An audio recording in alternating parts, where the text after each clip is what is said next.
Chapter 1077. Both of you have a point. Allow me some time to think before I make a decision.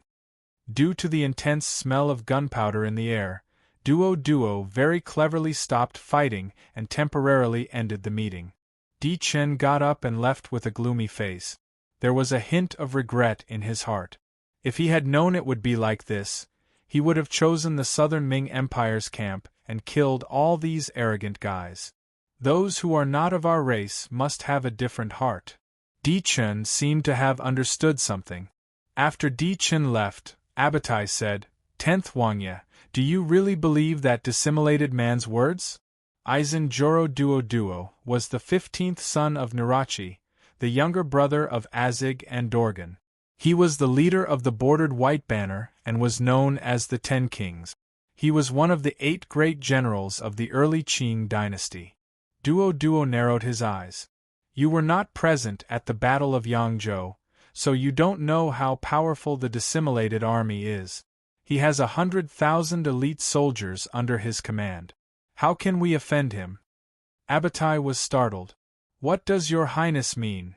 Duo straightened his back. The dissimulated army is strong, but the 8 Banners army is not weak either. From tomorrow onwards, you will be the vanguard to attack Jianya. I will be there soon. Abatai was overjoyed. What about the dissimulated army? Let them guard Yangzhou city. Our 150,000 soldiers are enough to attack Jianya. Duo was indeed an experienced general. Although he was confident in the 8 Banners army, he was not as overconfident as Abatai.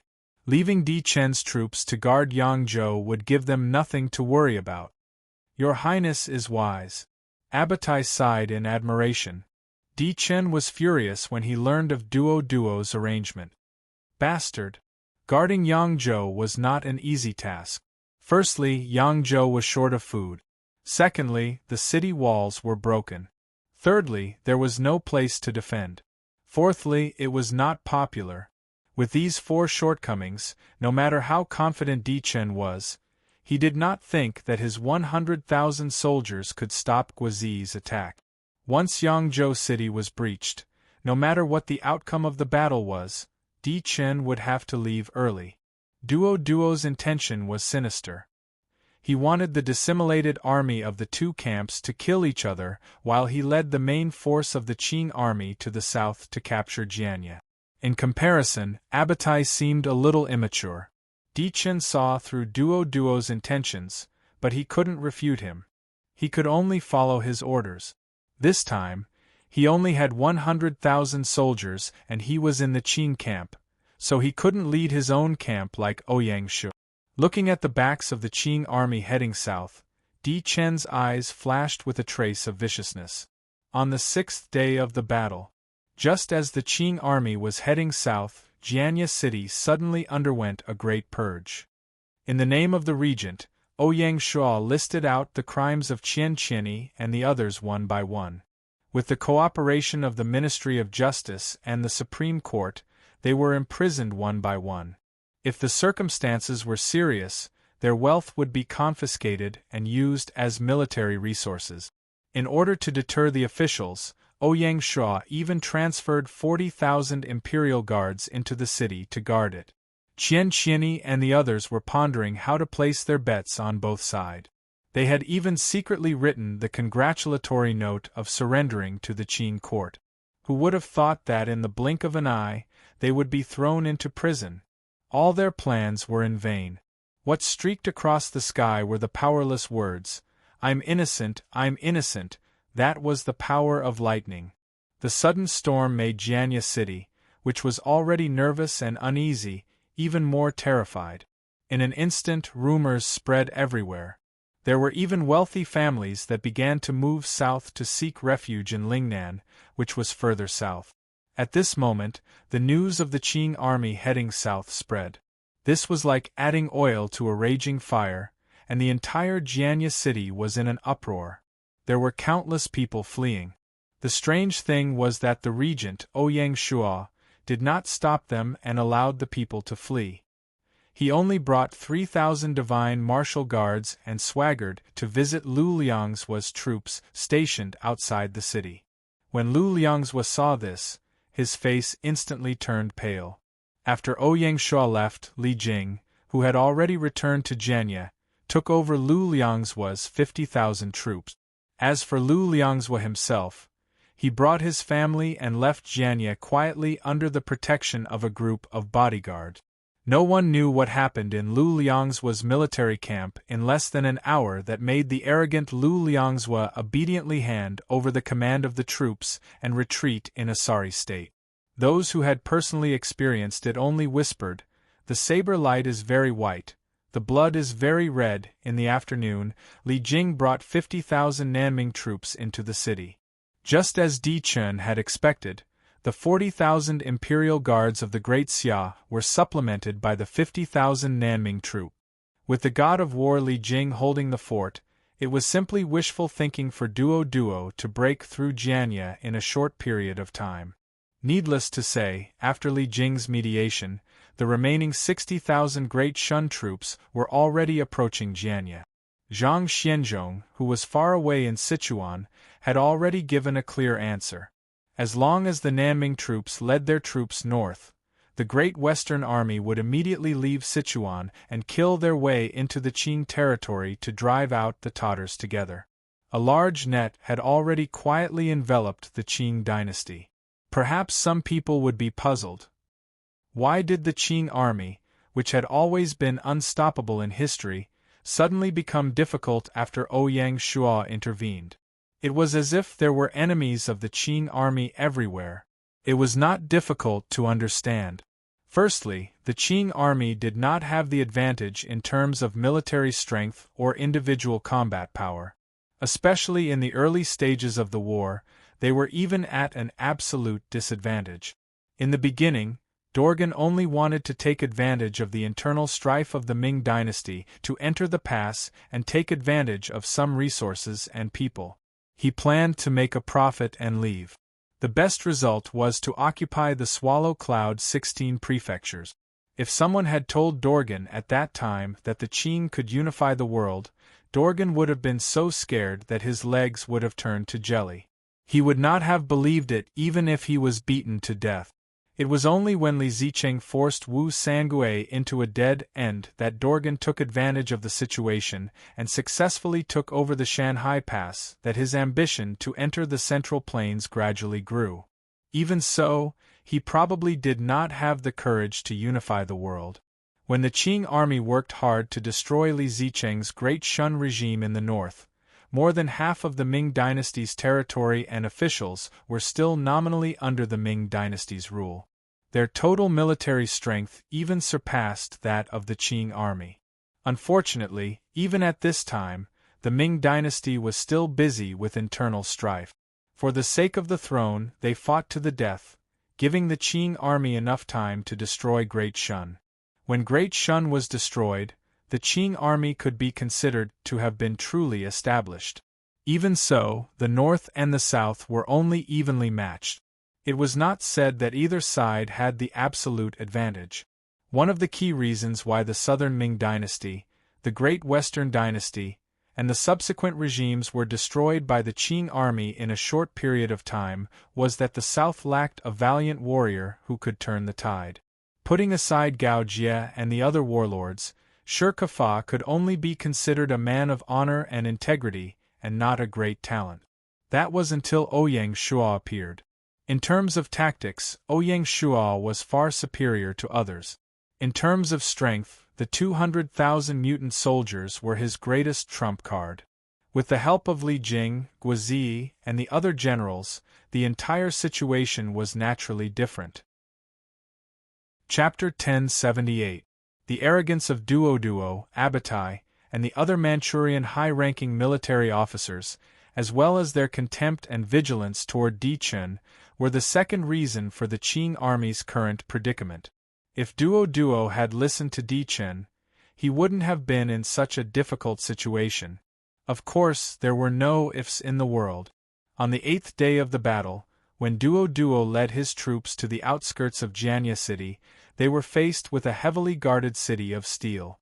Without the shackles of the surrender faction, Ouyang Shua could fight with all his might. As Duo Duo looked at the sparse garrisons on Jianya's city walls, he did not care. He started setting up camp outside the city, waiting for the Divine Strategy Battalion's red barbarian cannons to arrive at the front line before attacking the city. Using the cannons to open the way, he led his troops into the city. Duo Duo was already extremely familiar with such a tactic. There was no need to think about it at all. When Li Jing, who was on the city wall, saw this, he did not even look back. He ordered, "Pass the order to the entire army to act according to the original plan." "Yes, sir." A day passed in the blink of an eye. The Duo Duo tribe was stationed in the eastern suburbs of Jianya, while the Abatai tribe was stationed in the northern suburbs. The two armies formed a triangle. When the sun set in the west and the afterglow of the setting sun shone on the tender green grass of the outskirts, smoke was already rising from the camp. The Qing army started to light a fire to cook. In the central camp, Duo Duo sat at the head of the tent, summoning his generals to make the final arrangements. Based on the current progress, the Divine Strategy Battalion's cannons would arrive at the front lines as soon as tomorrow. Duo Duo already felt somewhat impatient. A general laughed and said, "I heard that civil strife broke out in Jianya City 2 days ago. They're really courting death. These Han people only know how to fight among themselves." The Manchurian Qing generals did not conceal their contempt for the Han people at all. The successive victories had already clouded their minds. It was Duo Duo. Even though he didn't say it out loud due to his status, his tacit agreement was enough to explain everything. "I still have to give it my all." Duo Duo looked around and said, "If nothing unexpected happens, this will be the final battle to destroy the Southern Ming Empire. If we win this battle, this prince will naturally ask His Majesty for merit." "Thank you, Prince." All the generals looked fervent. Ever since they entered the Great Wall, the Qing court was famous for their generous rewards to the soldiers with military merits. In addition to the title of nobility, he would also be rewarded with a large amount of gold, silver, jewelry, and land. After robbing more than half of the Ming dynasty, the Qing court was overflowing with wealth. Not to mention gold, silver, and jewelry, the title of nobility was the richest in the entire Qing dynasty. There were 12 people who could inherit the title of nobility and did not need to be demoted. 8 of them were members of the imperial family who had made great achievements in the early years of the Qing dynasty. Needless to say, conquering the southern Ming Empire was a gargantuan achievement. It was no wonder that these generals were so enthusiastic. At this moment, soldiers brought out plates of delicacies, grills of roasted lamb, and even jars of aged wine. This made the generals, who hadn't smelled alcohol for a long time, swallow their saliva. There were some who were addicted to alcohol. Just a whiff of the aroma of the wine wafting out of the jars was enough to make them look intoxicated. How fragrant! Just as everyone was wondering what song their leader was going to sing, Duo Duo had already raised his wine cup and said with a smile, "Tomorrow is the final battle. Tonight we will make an exception and add to the fun with good wine. I hope everyone will enjoy themselves to the fullest and kill the enemy bravely. Cheers."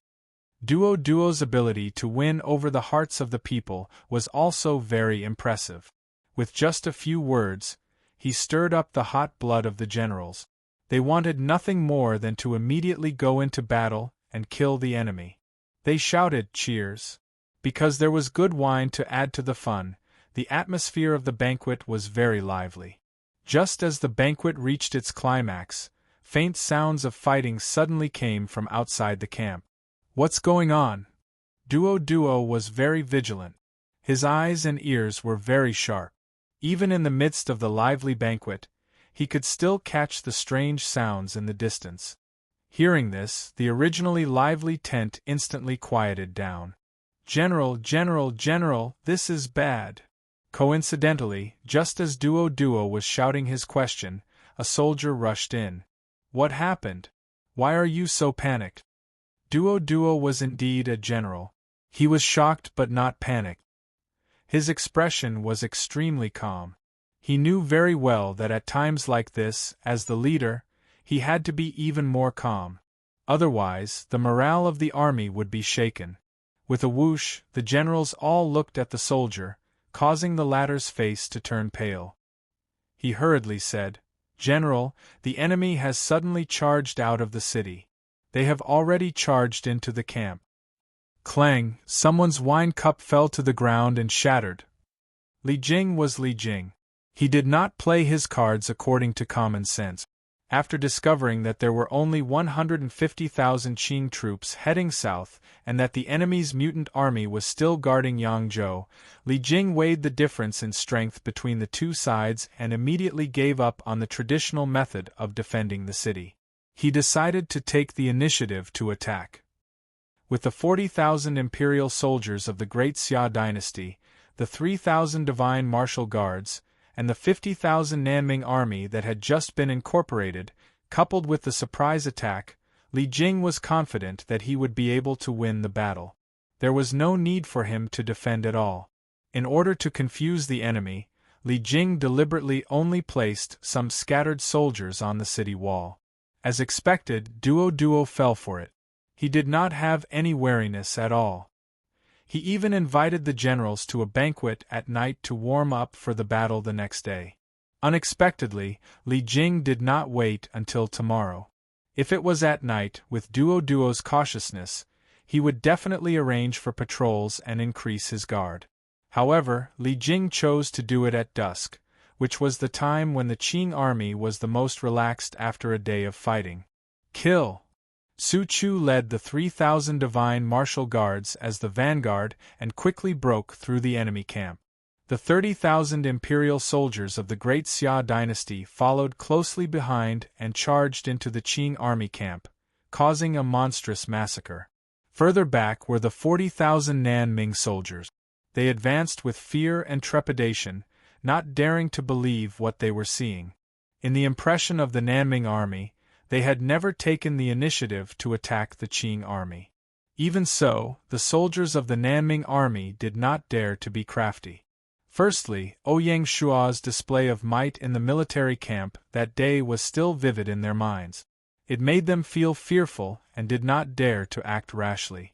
More importantly, there were 10,000 imperial soldiers of the Great Xia dynasty behind the Nanming army. Li Jing's arrangement of troops could be said to be smooth and natural. He understood it well. Kill! In front of them, the Great Xia imperial army advanced rapidly in the Qing army camp with an invincible momentum. Wherever they passed, the Qing army could not retaliate and was directly flattened. The Qing army, which was insufferably arrogant in the eyes of the Nanming army, was actually so weak. No, it's not that the Qing army is too weak, but that the mutant army is too strong.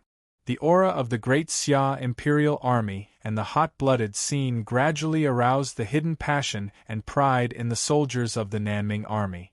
They were infected by this, as if they had been blessed with a halo of courage. They instantly rose. There was a ferocious tiger hidden in everyone's heart. The Nanming army was not born weak, nor were they born cowards. As the saying went, the soldiers are strong, but the generals are strong. With a general like Lu Liangzhua, they naturally could not rise. Even if there was no lack of good generals in the Nanming army, they could not control the overall situation. It was different now. They had only changed a general. Under the influence of the Great Xia imperial army, the entire army seemed to have been reborn and emitted endless energy. Li Jing, who was on the city wall, finally smiled when he saw that. Chapter 1079. Li Jing's tactic had succeeded. Just as Duo and the others were feeling bewildered, the Great Xia Imperial Guards had already reached the middle of the camp. The Nanming army followed suit. The Qing army's defeat was beginning to show. In the tent of the Central Army, Duo was still calm. He put down his wine cup and ordered, "Gather the troops immediately. Let's fight." Yes. The group of generals quickly dispersed. The Eight Banners' army was far from being corrupted by wealth and peace like in the future. Although they were arrogant, they were still considered elite troops and could still fight. This was Duo's confidence. At the same time, Duo sent someone to inform the Abatai tribe in the north that there was no need to rush to the east to reinforce the east. They could directly charge into the city. I don't believe that they will not retreat after Jianya falls. Duo was going to attack Wei to save Zhao. Now, it depended on which side could last longer. If the Duo tribe was defeated first, there would be no need to mention anything. If the Abatai tribe charged into Jianya first, it would be a good opportunity for the Qing army to counterattack. Abatai had already gathered the troops and was preparing to rush to the east. When he suddenly received Duo's military order, he was stunned for a moment. Then, he revealed a murderous look and grinned. "Follow me." As he spoke, the entire army turned around and charged toward the north city wall of Jianya. Apart from the original 10,000 garrison troops of Jianya, the 3,000 imperial guards of the palace, and the 10,000 Nanming soldiers that Li Jing had specially left behind were guarding the north city wall. They were facing 50,000 ferocious and wolf-like troops. If not for the previous purge, Li Jing would not have dared to leave the north to such a miscellaneous army. Even so, after the battle in the east stabilized, Li Jing still rushed to the north and personally commanded the battle there. Obviously, Duo's every step was within Li Jing's calculations. How could he not be defeated with such a gap? Kill! The Abatai tribe did not have the support of the red barbarian cannons. They could only use the most primitive method of attacking the city. They used ladders and siege awls in an attempt to break through the city gate and charge into the city. Calm down. Don't be afraid. Under Li Jing's command, the Nanming army calmed down and defeated their fear of the Qing army. With the help of the city wall and defensive resources, they launched an orderly counterattack. No matter what, Jianya was the capital of the Ming dynasty, so it had all the necessary facilities. Because it wasn't close combat, this gave the soldiers of the Nanming army courage. Arrows, logs, kerosene, stones, anything that could kill the enemy was put to use. This was fatal to the Eight Banners' army. They were used to charging and killing on open plains, and they were used to relying on the red barbarian cannons to blast open the gates of the enemy's city, and then starting a massacre inside the city. The Qing army was not used to this kind of siege warfare. Abatai was anxious, but there was nothing he could do. He could only send troops to the front line one after another. He knew very well that if they couldn't knock open the city gates as soon as possible, tonight would be the day of their death. In the blink of an eye, the last trace of the setting sun quickly disappeared into the distant horizon, leaving only a mass of dark clouds shrouding the skyline, making people feel very depressed. The moon hid behind the dark clouds and had no intention of showing itself. There seemed to be a gap in the transition between day and night at this moment. The world is going to change. On the city gate tower, Ouyang Shua silently looked at the distant horizon, his scarlet cloak fluttering in the wind. Feng Qiuhuang was also dressed in military attire, and the golden cloak made her look even more luxurious, making it hard for people to look at her directly. She didn't say anything, just silently accompanied Ouyang Shua, silently watching the massacre outside the city. When the two of them stood together, they naturally had a kind of noble bearing. The soldiers fighting outside the city occasionally turned their heads and glanced at the figures on top of the city gate. Unconsciously, they were full of energy and turned around to kill their way into the battlefield. The great Xia Imperial Guards knew that their king was always watching them. That's enough. After crossing the city wall, behind Ouyang Shua was a similarly restless city. After a round of moving houses, those who remained in the city were either people like Hongguang Emperor who had no choice but to stay, common people who couldn't move out of their homeland, or heroes who still had a trace of hot blood in their hearts. Listening to the massacre outside the city, they were anxious and fearful. The unknown was often the source of fear. Because they didn't know whether their own army had the upper hand or was at a disadvantage, they could only anxiously wait for the final judgment of their fate. Life or death could be decided by a thin line. There were also heroes and people who were righteous and unwilling to wait powerlessly like this. They quietly gathered at the north gate, either delivering food, treating the injured, or transporting supplies. This was a group of cute people. They might not have the ability and courage to go into battle, but they also understood a simple principle. When the survival of the country was at stake, every Huaxia child couldn't be spared and couldn't escape. This was their destiny. A broken backbone could be erected again. As long as the heroic spirit in their heart wasn't extinguished, righteousness would last forever. At this moment, something called cultural confidence and national courage was slowly reviving in Jianya City, like a spark that would eventually become a prairie fire. Inspired by this, more and more common people gathered at the North Gate. When the country was in danger, such a touching scene could always be seen. Night fell. It was like a black curtain that approached from afar. It was like a cloth that covered the sky and enveloped Jianya.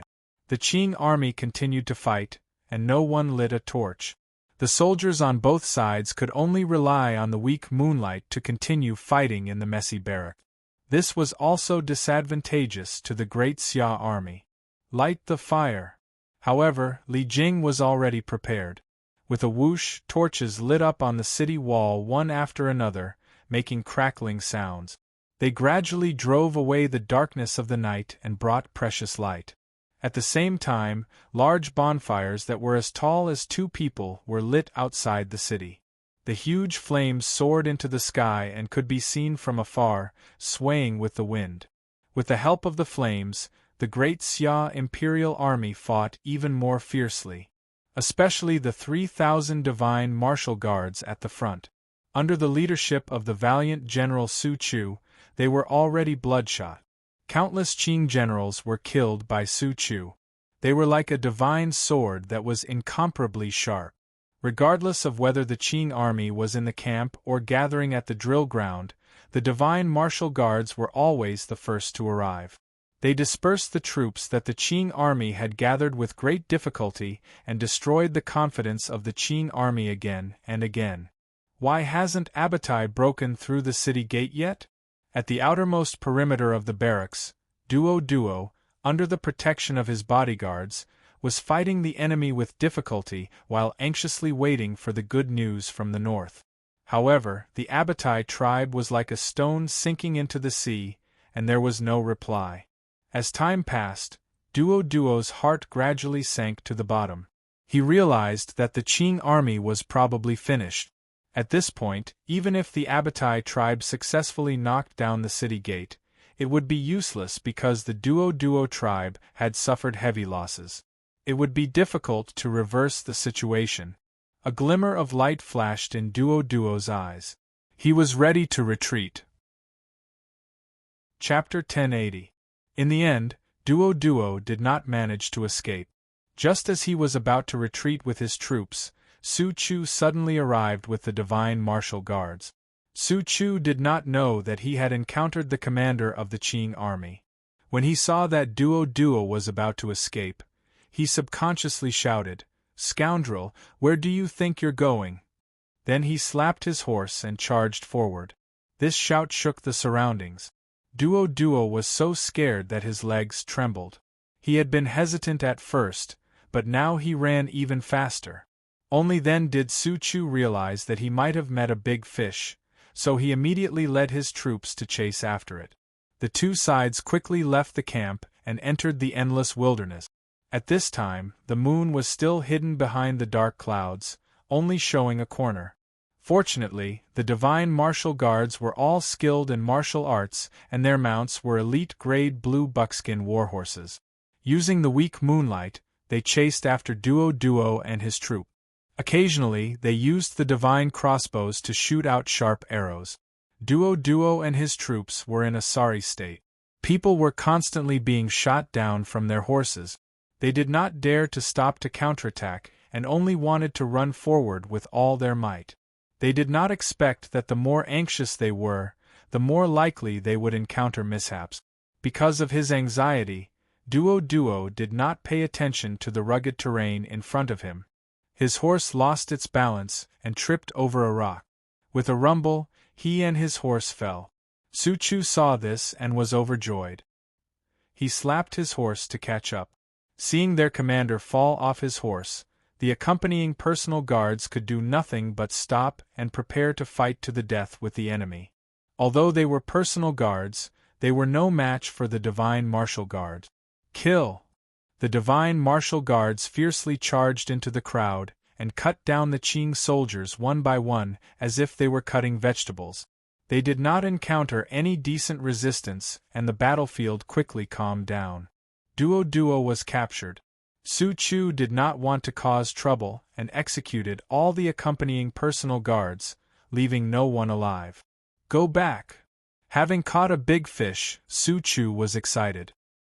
He slapped his horse and rushed back. By the time they returned to the battlefield, the entire battle was nearing its end.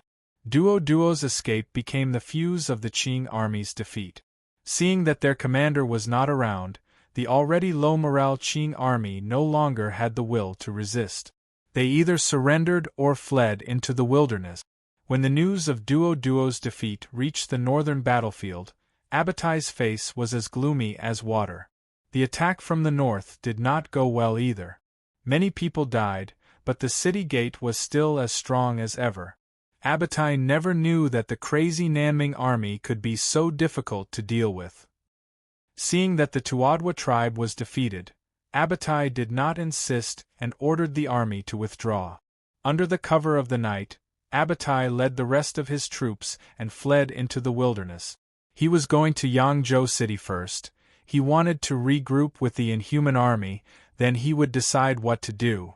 Perhaps Abatai hadn't realized that tonight, the fate of the entire Qing dynasty had been reversed. Hula! Seeing the Qing army retreating in a sorry state, the Nanming army cheered louder and louder. It wasn't easy. Ever since the Qing army entered the pass, the Nanming army had never fought such a hardy battle. Through this battle, they seemed as if they'd been bathed in blood and had been reborn. All of them had become strong and fearless. Nothing could be more important than this. We won. The soldiers greeted each other and hugged each other tightly. Their eyes were firm and passionate. Yes, we won. The people in the city cheered, and it was even livelier than the new year. People rushed to the streets to celebrate this hard-won victory. Their faces were full of happiness. The taverns and tea-houses that had been closed for business reopened. The whole street suddenly became brightly lit, as if it was daytime. Drinks are on the house tonight. The tavern owner was heroic, using this way to celebrate this miraculous victory. Good! The atmosphere became more and more lively. Cheers! An old man in his 60s picked up a glass of wine and used his hand to quietly wipe away the tears at the corner of his eyes. His 2 sons died on the battlefield one after another, unfortunately becoming souls under the sabers of the Qing army. The great victory in front of them was the best sacrifice for the dead. On the eve of the war, his daughter and son-in-law let the old man escape with them. The old man didn't leave. He wanted to stay in Jianye and live or die with this ancient city. If the Qing army attacked Jianye, the old man didn't want to live alone. We won. The lovely people didn't forget the soldiers who had bathed in blood and killed the enemy. They prepared hot meals for them to reward these brave heroes. Amazing! People gave them thumbs up. The old man handed over an egg, and the young girl handed over a handkerchief to show their respect. The soldiers of the Southern Ming army who returned from the battlefield were welcomed by the common people. This was a treatment they had never received before. At this moment, every soldier straightened their backs and puffed out their chests. Just based on tonight's performance on the battlefield, they deserved this honor. The long-lost warmth flowed in everyone's heart. Although it was night, they felt the sunlight shining on them, dispelling the haze that had been shrouding their hearts. Jianye, the ancient capital, came to life again. In the imperial palace. Your Majesty, we won.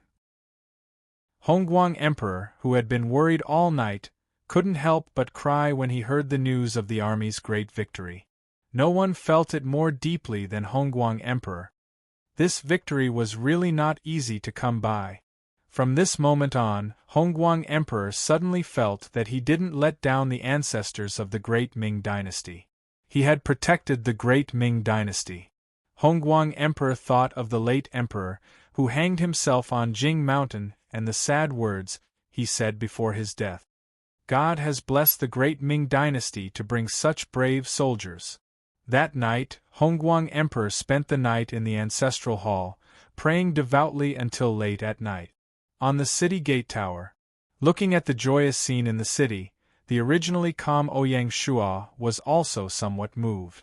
On such an ordinary night, he had witnessed the rise of a nation.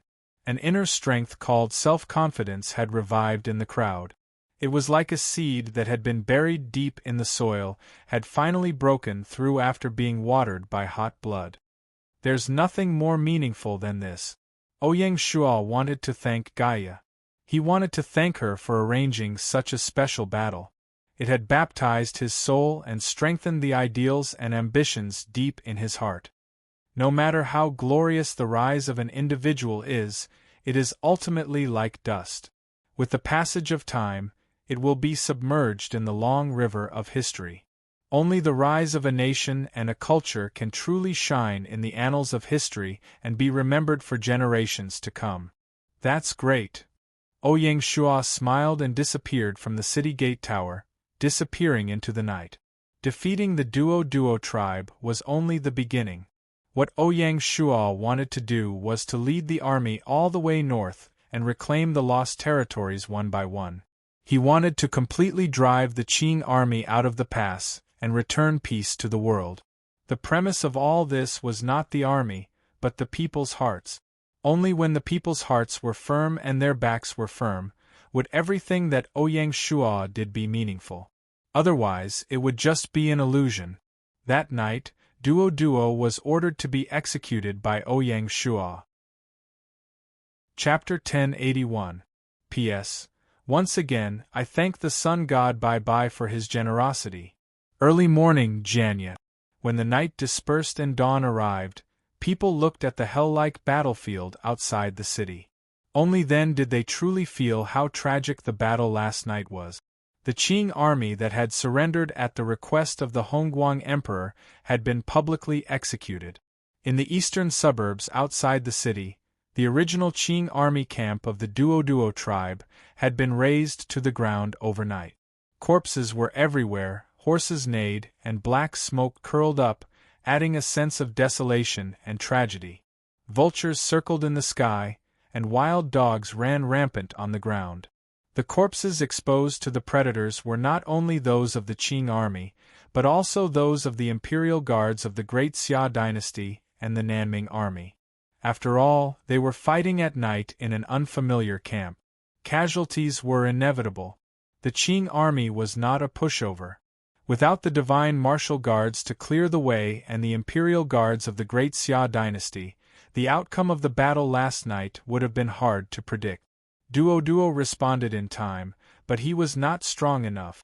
In the end, he was defeated and lost his life. Especially in the north. In the face of the fierce attack of the Abatai tribe, the troops guarding the city wall also suffered heavy casualties. Several times, the Qing army had already rushed to the top of the city wall and almost tore apart the line of defense of the Nanming army. Fortunately, Li Jing was in charge and the danger was averted. If the Duo tribe had not been defeated so early, once the Abatai tribe attacked the city, it would have been really dangerous. Looking at the hell-like battlefield outside the city, the surviving soldiers of the Nanming army secretly rejoiced and felt proud. The enemy's bones were their best medals of merit. In the morning, the Hongguang Emperor personally presided over the cremation ceremony of the fallen soldiers to further boost morale. After the ceremony, the Hongguang Emperor rewarded the meritorious soldiers. The scene was extremely lively. Ouyang Shua only smiled and did not interfere with the Hongguang Emperor's attempt to win the hearts of the people. In the end, Ouyang Shua and the others were just passers-by on the battle map, not the real protagonists. Naturally, Ouyang Shua did not need to compete with the Hongguang Emperor. If it was in the real historical background, a regent like Ouyang Shua would probably not have a good ending. Even if he could die of old age, there would be endless trouble after his death. Dorgan was a typical example. For the Qing dynasty to enter the Central Plains and unify the world, this assistant minister, who had made illustrious military exploits, enjoyed great glory during his lifetime. He was successively conferred the titles of Uncle Regent, Imperial Uncle Regent, and Imperial Father Regent. However, 2 months after Dorgan's death, Emperor Xuanji stripped Dorgan of his title and dug up his tomb. As for now, Ouyang Shua could naturally laugh it off. That afternoon, the remaining 60,000 Great Shun soldiers arrived outside Jianya City.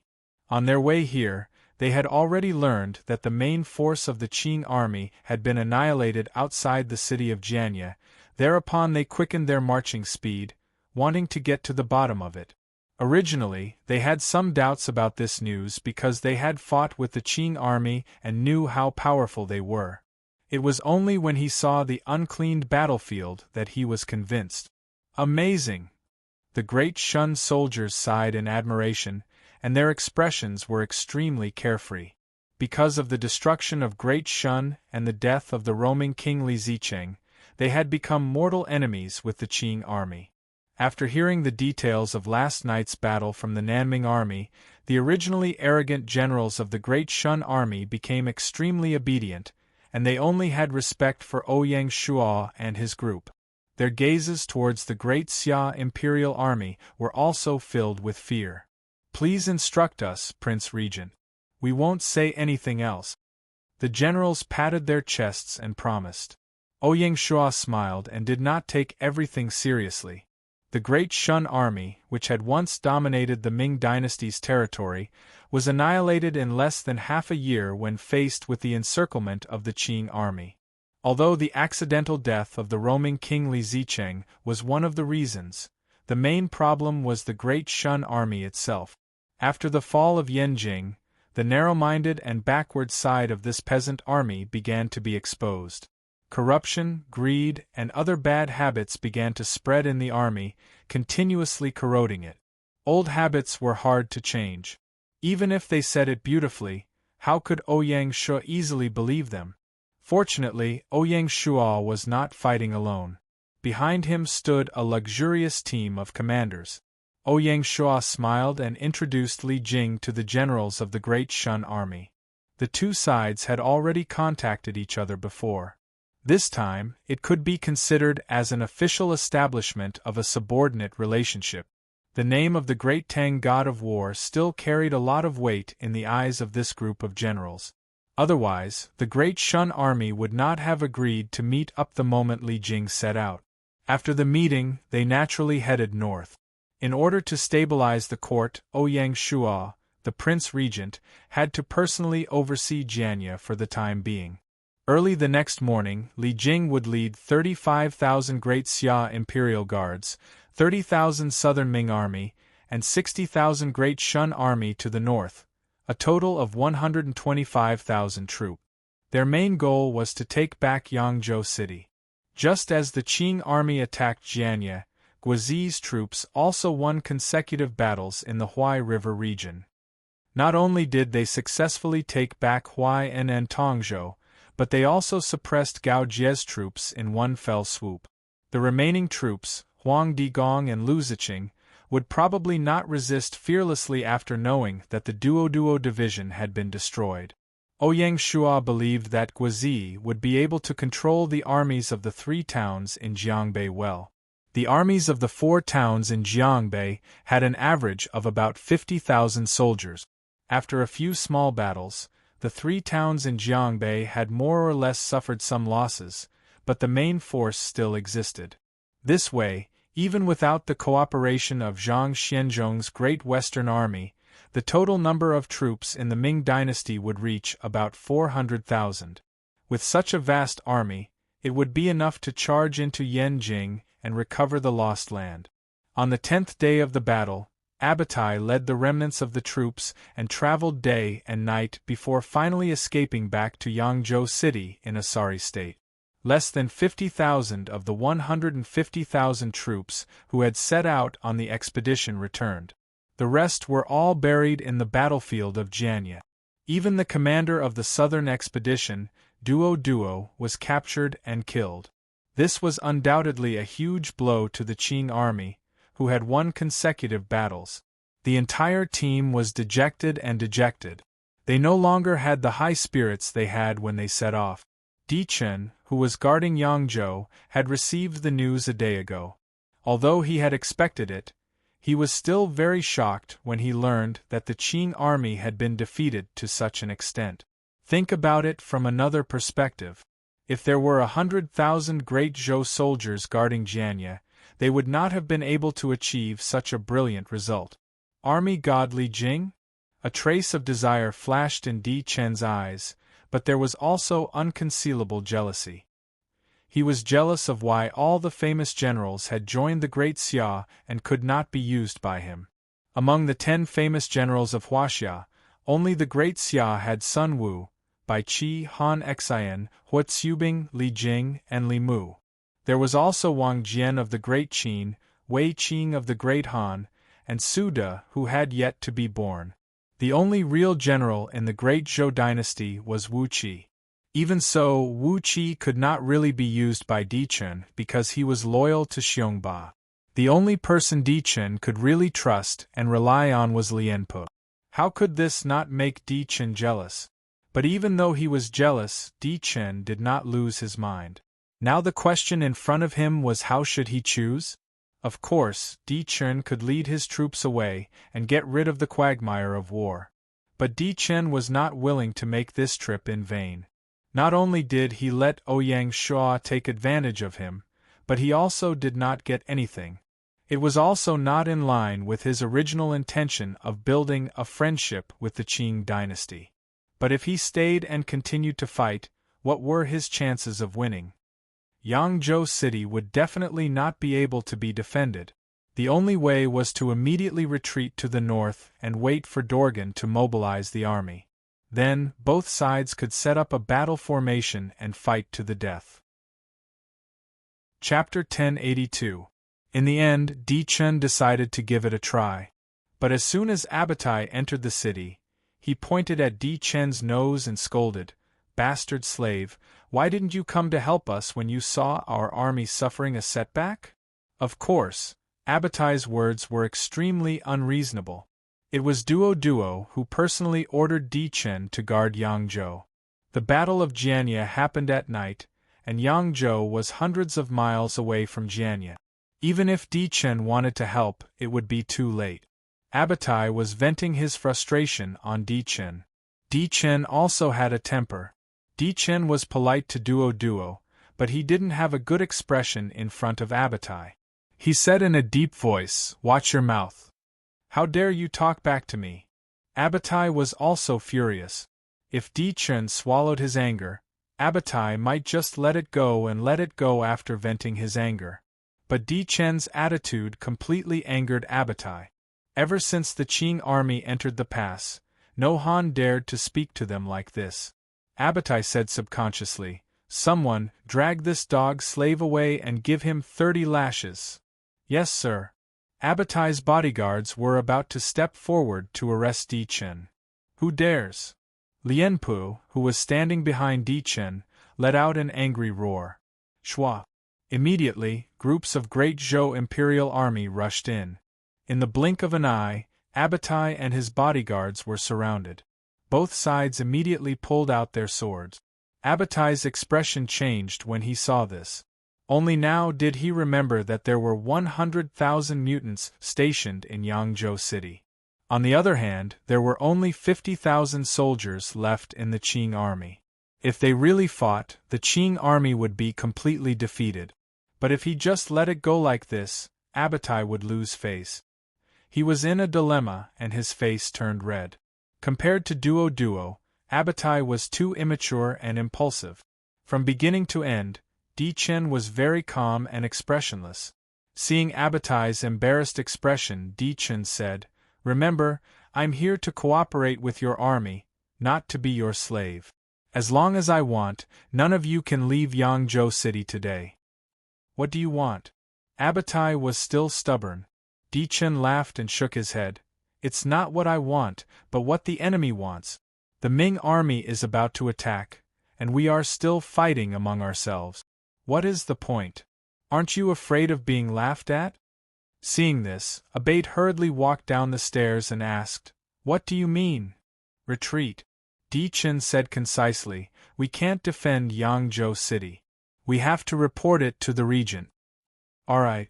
Abatai nodded. The resentment in his heart did not really dissipate. After reaching an agreement, the Emperor Dust tribe and the Abatai tribe didn't stay any longer and left Yangzhou dejectedly. Di Chen couldn't be blamed for being anxious. Once Guizi's troops blocked their way to the north, they wouldn't be able to leave even if they wanted to. As the Qing army retreated from Yangzhou City, the second phase of the campaign began. Li Jing was steady. After leading his troops to Yangzhou City, he was not in a hurry to head north. Instead, he worked with Guizi's troops to completely wipe out the Jianghuai River Valley, recover the lost land, and protect the safety of Jianye. Only by taking down Jianghuai would the Ming army have the capital and foundation to fight the Qing army.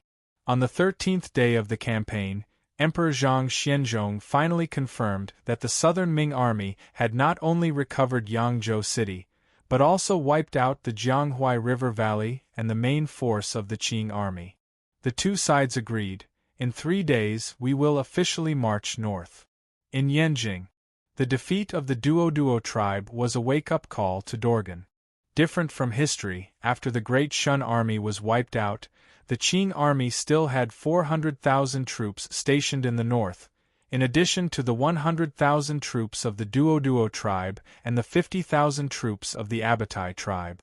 The composition of the Qing army was relatively complicated. The most elite troops were the 8 Banners Army, which could be divided into the 8 Banners of Manchu, the 8 Banners of Mongolia, and the 8 Banners of Han. The 8 Banners of Manchu were mainly Manchu cavalry, which had about 50,000 people. The 8 Banners of Mongolia were Mongolian cavalry, which also had about 50,000 people. As for the 8 Banners of Han, it included Wu Songgui's troops and the former Ming army that surrendered to the Qing dynasty. The last part was the puppet army and prisoners of war that the Qing army had captured in the north, including the Great Shun army. Other than the 8 Banners of Manchu and the 8 Banners of Mongolia, the rest of the 300,000 troops all had their own hidden dangers. Therefore, Dorgan did not arrange for this army to move south, but stayed in the north to reorganize. But now, he could not care so much. Dorgan could see things clearly. He knew that the Qing army, with less than 150,000 elites, controlled the entire situation. It was like walking on thin ice. If the war went well, everything would be fine, and the foundation of the Qing dynasty would become more and more stable. But if the war did not go well, and the enemy found out about the weakness of the Qing army, it would cause a chain reaction that would destroy the entire Qing dynasty.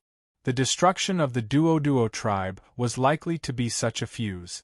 The Duo tribe was the absolute main force of the Qing army. Out of the 100,000 troops, 50,000 were 8 Banners of Manchu cavalry. It was such an elite division that was badly battered outside Jianye City and was defeated by the southern Ming mutants, completely exposing the weakness of the Qing army. Compared to the 100,000 troops that died in battle, this was the most fatal. This is difficult. For a moment, Dorgan was at a loss. At first, Dorgan was worried that the Di Chen tribe would abandon the Qing dynasty first, which would be fatal. The strength of the mutants had been fully proved in the Battle of Jianye. At this time, the 100,000 troops under Di Chen tribe's command became more and more precious. Fortunately, the next news made Dorgan quietly sigh in relief. The Dichen tribe did not give up on the Qing dynasty. After being humiliated by Abatai, they still made a rational judgment and decisively gave up Yangzhou City and led their troops north. After receiving the news, Dorgan specially asked for an imperial edict to praise the Dichen tribe and give them rewards. Abatai was severely reprimanded. Dorgan was very angry. Abatai, this idiot, almost made a mistake. Why was it Duo who died that night, not this idiot? Dorgan was ready to seize Abatai's leadership, which could be regarded as a comfort to Dichen. This was the advantage of dealing with smart people. Dichen's good intentions finally paid off. Taking advantage of Dorgan's good intentions, Dichen made a small request. He asked for a personal token and a letter from Emperor Xuanzhi. With these two things, when the battle was over, no matter which Qing dynasty emperor entered the capital, he would owe Dichen a big favor. In this way, some things would be easier to operate. At this point, no matter what the final result of the battle was, Dichen had already achieved his goal. This also meant that before the battle began, he was already in an invincible position. This kind of forbearance and calculation was indeed admirable. Chapter 1083. Even with the help of Dichen's troops, Dorgan still had to consider a problem. Facing the counterattack of the Ming dynasty, should the Qing army take the initiative to fight back or choose a suitable location for a decisive battle? This was also very difficult. If they took the initiative to fight back, the Qing army would have to split up because the Ming army was using multiple attack tactics. This would increase the risk of war. No matter which route they took, the Qing army would not be able to bear it. If they chose a decisive battle, it would be like putting all their eggs in one basket. It was still a good choice. The problem was, would the Ming army obediently come after the Qing army chose the location for the decisive battle? Of course not. The northern territory was vast. The Ming army could go around the target city and continue north to Yanjing. If that was really the case, the Qing army would be put in an awkward position. This won't work, that won't work either. Dorgan was really in a dilemma. What gave him a headache was that as the news of the Qing army's defeat in Jianya spread, the northern territory was already unstable. Small conflicts started to break out everywhere. This was not difficult to understand. In history, in the process of the Qing dynasty unifying the world, other than fighting against the Great Shun army, the Southern Ming army, and the Great Shi army, there was another force that played an important role. That was the resistance of the people. The famous 3 slaughters of Jiating were a classic example. Even after the city was massacred, the people of Jiating were still fearless. Whenever there was a chance, they would raise the flag of resistance without hesitation. This was the embodiment of the strength of the Han family.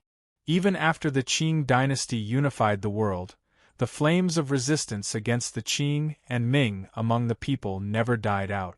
Seeing that the Qing army had suffered a setback in Jianya, the southern allied forces began to launch a large-scale counterattack. How could the Han people in the northern territory not be excited and reignite the flames of resistance against the Qing dynasty? Especially under the rule of the former Great Shun regime, the waves of resistance came one after another. The entire north was already faintly unstable. If the Qing army suffered a setback in the battle against the Ming army, it would immediately cause the entire north to explode and completely shake the foundation of the Qing dynasty's rule. Describing the Great Qing as swaying in a storm wasn't an exaggeration at all. And as the actual helmsman of the Qing dynasty, all the pressure was on Dorgan's shoulders. After thinking about it, Dorgan finally made a bold decision. That was to give up resistance and let the Ming army march straight in and fight the enemy to the death in Yanjing City. This is called being put on the brink of death to survive. After eliminating all other possibilities, this was the only feasible method. Right now the Qing army did not have the ability to fight many battles, and also did not have the ability to fight the Ming army while suppressing the local rebellion at the same time. Since it was like this, they might as well abandon everything and stake everything on one throw.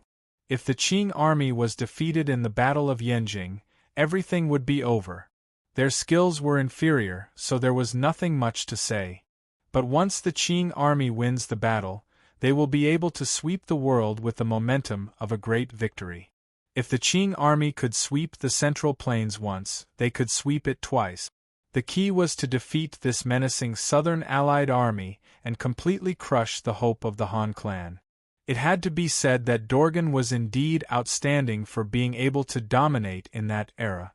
Not only did this person have a unique vision and was able to firmly grasp the key to turning the situation around in a hopeless situation, he was also more courageous than others. He firmly believed in his own judgment and dared to give up on the juicy meat that was already in his hands. He had a heroic spirit as if the world was a chessboard. One could imagine what kind of waves this decision would set off in the imperial court, and how much pressure Dorgan would have to bear to make those Manchurian nobles who had just tasted the sweetness give up the fat meat that they had just eaten. Even so, Dorgan would still persist. This was because he had other considerations when choosing to fight in Yanjing. Although the Southern Allied Army's morale was great, the intricacies within it were even more complicated than the Qing army. The mutant army, the 4 garrisons of Jiangbei, the remnants of the Great Shun army, and the Great Shi army were all tangled up together. When they had a common enemy and a common goal, under the command of the mutant army, they could indeed form a joint force to resist the Qing army. But what if they lost this goal? When the vast and boundless territory of the north was placed in front of them without any defenses, would Zhang Xianzhong and the others not have any selfish thoughts? They definitely would.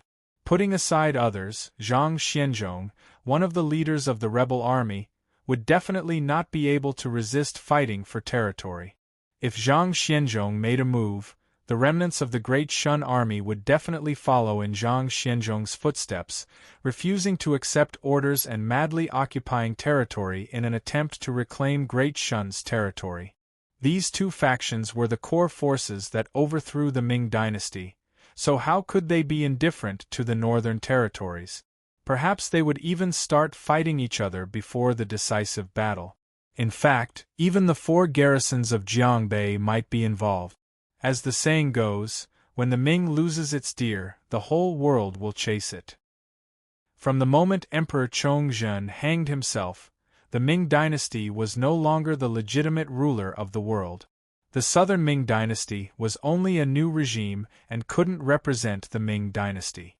This had long since become the consensus of the world. When the roaming king Li Zicheng conquered Yanjing and established the Great Shun kingdom, he had already considered himself the legitimate ruler of the world. Otherwise, after the Qing army entered the pass, the Great Shun army wouldn't have dilly-dallied and retreated so hesitantly, which was completely different from when they overthrew the Ming dynasty. At that time, the Great Shun army swept through the entire Ming dynasty's territory, coming and going like the wind without any hesitation. It was the same for Zhang Xianzhong. After the establishment of the Kingdom of Dashi, the leader of the Revolutionary Army's mentality underwent a drastic change. Before establishing the Great Shi Kingdom, he was just a roving bandit within the Ming dynasty and naturally had no scruples. After establishing the Great Shi Kingdom, he, Zhang Xianzhong, became the owner of this land. Since he was the owner, he naturally had the responsibility to defend his land. As such, when the Qing army attacked the Great Shi Kingdom, Zhang Xianzhong didn't hesitate to counterattack and didn't give up an inch of land. This was the difference in mentality and status. If the Qing dynasty took the initiative to give up the northern territory, then whether it was the Great Shi army or the remaining Great Shun army, what reason did they have not to take the opportunity to bring them under their rule? Even the Hongguang emperor, who was in charge of Jianye, wouldn't be indifferent. When that time comes, it will be very interesting. Whenever he thought of that scene, Dorgan couldn't help but smile. It had to be said that Dorgan's move of retreating in order to advance was indeed a stroke of genius. In this way, not only could the Qing army unite their armies, but they could also rely on the strong walls and cannons of Yanjing to take advantage of the right time and the right place. Even better, they could also use this to divide the Allied forces of the South, causing them to collapse without fighting. When the Allied forces of the South turned against each other, it would be the time for the Qing army to attack. The whole plan was closely linked, and it was extremely thorough. As expected of Dorgan. At this time, Dorgan looked to the south and muttered to himself, "Speaking of which, I'm really looking forward to it." Chapter 1084. On the 16th day of the battle. According to the agreement, more than 400,000 soldiers of the Southern Coalition Army would be divided into 3 groups and advance into the Qing dynasty's territory at the same time. On the western route, the Emperor of Dashi, Zhang Xianzhong, would personally lead a 120,000-strong Dashi army out of Sichuan. They would pass through Hanzhong and head straight for Xi'an. They would then head north and be responsible for capturing Shaanxi and Shaanxi. Zhang Xianzhong was even more ferocious than Ouyang Shua had expected. He had directly mobilized 120,000 soldiers. On the eastern side, Guizi would lead 90,000 blazing flame soldiers, 30,000 Great Shun soldiers, and 60,000 Southern Ming soldiers, a total of 180,000 soldiers. They would advance north from Huaiyan and be responsible for capturing Shandong. In the middle, Li Jing led 60,000 Great Xia Imperial Guards, 30,000 Great Shun Army, and 60,000 Southern Ming Army. A total of 150,000 soldiers headed north from Yangzhou and were in charge of attacking Hunan. The 3 armies agreed to rendezvous in the capital. In view of the fact that there were fewer rivers in the north, which was disadvantageous to naval operations, the royal fleet led by Zhou Yu did not follow them north. The 3,000 divine martial guards also temporarily stayed in Jianye to protect Ouyang Shua. Before setting out, Li Jing's troops and Guizi's troops met once in Yangzhou City. After the 2 armies met, Li Jing made some adjustments to the various departments. He mainly retracted the separated imperial guards of the Great Xia dynasty and reorganized them into a legion. Apart from this, the Great Shun and Nanming armies were also reorganized. How could Li Jing not know that Dorgan could see the weakness of the Southern Alliance army? There was no need to talk about the Great Western Army in the west for the time being. After all, they were too far away and beyond their reach. With Guizi's cooperation, Li Jing took the opportunity to rest in Yangzhou and reorganize the 120,000 soldiers of the Nanming army that belonged to the 4 towns of Jiangbei. With the help of Guizi, he took the opportunity to rest and reorganize in Yangzhou. He also took the opportunity to plant a group of officers from the Great Xia dynasty and fallen Phoenix City into the Nanming army. That way, Li Jing's control over the Nanming army was greatly increased. The 60,000 Great Shun troops were also split into 2 by Li Jing and allocated to the Middle Army and the Eastern Army. Although the Great Shun generals were quite dissatisfied with this, they had just expressed their stance in front of Ouyang Shua, so they naturally couldn't immediately go back on their word. Just like that, Li Jing decisively seized the favorable opportunity after Jianye's great victory. With the mutant army as the core, he reorganized the Eastern Army and the Middle Army, greatly reducing the possibility of internal strife. At the same time, the chances of the Southern Ming Army and the Great Shun Army acting on their own and disobeying orders were greatly reduced. After the reorganization, the 3 armies immediately set off according to their original target. During this period, the 400,000 Qing troops scattered in the north quietly retreated like a tide under the unified command of Dorgan and quickly gathered in Yanjing. For a moment, the official road to the north was filled with the silhouettes of the Qing army marching. Dust and smoke billowed. The Qing army's unusual action was quickly noticed by the common people everywhere. The common people were discussing it spiritedly.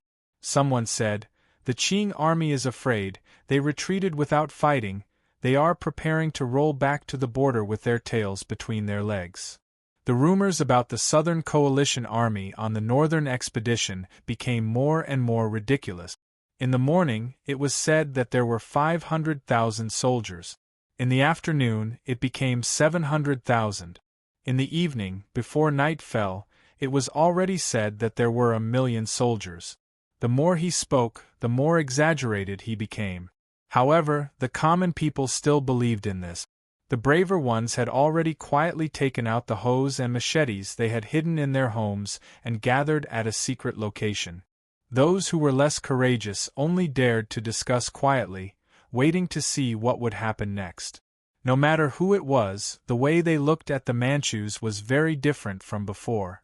Everybody just stared at them, they did not say anything vicious, but it was enough to scare the Manchus witless.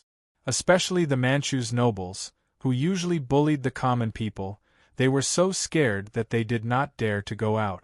Some simply packed up their valuables and followed the Qing army and fled with their tails between their legs. That night, some local militias attacked the Yamen and killed the officials appointed by the Qing dynasty. What was more ironic was that more than 90% of these officials were Han people. After the Qing army gained power, they either coveted power and position, or in order to protect their families and lives, actively or passively became the Manchus' slave. A large portion of them were previously great Ming officials. Toward these officials, the local militias did not show any mercy, they killed them all. Even their families were not spared, they were cruelly murdered by the red-eyed militias. The real Manchus officials received the news in advance and quietly withdrew under the protection of the Qing army. Sometimes riots were blind and bloody. The northern land that had just calmed down, starting from the southernmost area, was soaked with blood, forming bright red circles. These circles were strung together, forming a thick line of blood. The line of blood spread from the south to the north, gradually forming a destructive force. The world is changing. As the Qing army sped up its retreat, the revolts in various places became more and more intense. When the Allied forces from the south charged into the north, what they encountered was not the fierce resistance they had imagined, but the common people spontaneously opened the city gates and lined the streets to welcome them. It was a sea of people. The lively scene made people feel like they were in an illusion. "Are we in the wrong place?" A soldier muttered to himself. He seemed to be at a loss. Just like that, the three armies followed the Qing army's retreat path and miraculously recovered the lost land at an unimaginable speed. Hanzhong, Xi'an, Tongguanguide, Kaifeng, Qinzhou, wherever the army went, it was announced that they had recovered. Because it was too smooth, it seemed a little unreal. In the first 2 or 3 days, the army could still maintain vigilance, afraid that the Qing army would return and set up an ambush. As time passed, the soldiers gradually relaxed. When the spies came back with definite news, the army finally felt relieved. There's no need to doubt it anymore. The Qing army has indeed retreated. After confirming the information, both the commander of the Central Army, Li Jing, and the commander of the Eastern Army, Guo had complicated expressions. There was no excitement on their faces. Instead, they looked very solemn. There must be a reason for this abnormality. On the other hand, the generals of the Great Shun Army and the Nanming Army were all in high spirit. They looked as if they had won a great battle, their backs were straighter than the other. The cheers of the common people, the eager eyes of the young girls, and the successive victories gradually went to their heads, wearing down their willpower and blurring their judgment. Towards the end, they really thought of themselves as invincible and invincible masters. In the beginning, they were full of doubts in the face of the cheers. "We are heroes?" "Yes, we are heroes." Now, they answered as if it was a matter of course. Because it was too smooth and lively, the discipline in the army began to relax. The soldiers became undisciplined. Not only did they not have the motivation to do morning exercises, but they also did not march as quickly. They were already intoxicated with themselves. At the same time, Zhang Xianzhong, who was in charge of an area, felt even more complicated. Chapter 1085. Shangxi Xian. In order to protect the Great Xi Kingdom, Zhang Xianzhong was even prepared to fight before he set off. When the northern expedition truly began, the progress was completely different from what Zhang Xianzhong had expected. In fact, it was completely different. Zhang Xianzhong had never imagined that the Great Xi army would be able to successfully take down Xi'an, the former capital of the Great Shun Kingdom, in less than 5 days. Zhang Xianzhong was still in a daze when the Great Xi army entered Xi'an. However, he was still a formidable person. Zhang Xianzhong finally woke up when he moved into the magnificent palace in Xi'an. He immediately realized that a great opportunity was in front of the Great Xi Kingdom. The ambition to unify the world surged uncontrollably in his heart again. Nothing is impossible. Zhang Xianzhong sat on the cold dragon throne and thought for an entire night before he finally made up his mind. The next morning, Zhang Xianzhong ordered the rest of the 120,000 Great Xi army soldiers to leave Xi'an. Occupy territory. Zhang Xianzhong did not hide his desire for territory and told the generals of the Great Xi army, "Go ahead and do it. Take all the territory that you can get under the rule of the Great Xi Kingdom." Yes. The Great Xi general received the order and led his troops out. Zhang Xianzhong stayed in Xi'an and was busy comforting the people. At the same time, he urgently contacted the country and asked the imperial court to arrange for officials to be stationed in Xi'an to help him manage the ancient capital. He had already planned to move the capital of the Great Xi Kingdom to Xi'an. The Qing army has retreated, and there is no ruler in the north. It is time for the Great Xi Kingdom to rise. Zhang Xianzhong was full of confidence. Hunan Kaifeng. 2 days after the Western Army took down Xi'an, the Middle Army successfully entered Kaifeng. Li Jing did not lead his troops into the city. Instead, he stayed in the military camp outside the city. The 60,000 imperial guards of the Great Xia dynasty led by Eli were like the most loyal guards, guarding the tent of the Middle Army. Night fell. The tent of the Middle Army was still brightly lit. Under the flickering candlelight, Li Jing's weathered face could be seen. Li Jing had encountered a problem. Ever since the army entered Hunan, bad signs began to appear. In the beginning, the soldiers of the Great Shun Army and the Nanming Army did not go out on time or acted shamelessly in their marching speed. They did not dare to really contradict Li Jing, the commander-in-chief of the Allied army. As time passed, these soldiers became more and more unbridled. Some of them did not return to the camp at night and indulged themselves in the city's feasting. Some of them had dirty hands and feet, accepting gifts from the common people or gentry to fill their own pockets. There were even some impudent officers who directly brought prostitutes into the barrack.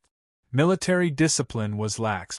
Li Jing immediately took measures and transferred the imperial guards to form a law enforcement camp.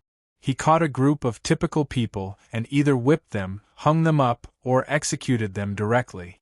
No matter who they were, they would not tolerate those who did not follow military rules. As a general of the army, Li Jing knew the importance of military law. He could not be merciful at that moment.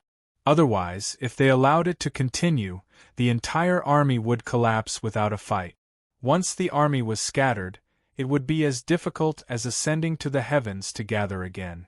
After killing a group of troublemakers, the discipline in the army had indeed improved, and the bad signs seemed to have been suppressed. However, Li Jing did not think so. "I'm not convinced at all. After all, they were not soldiers of the Great Xia dynasty.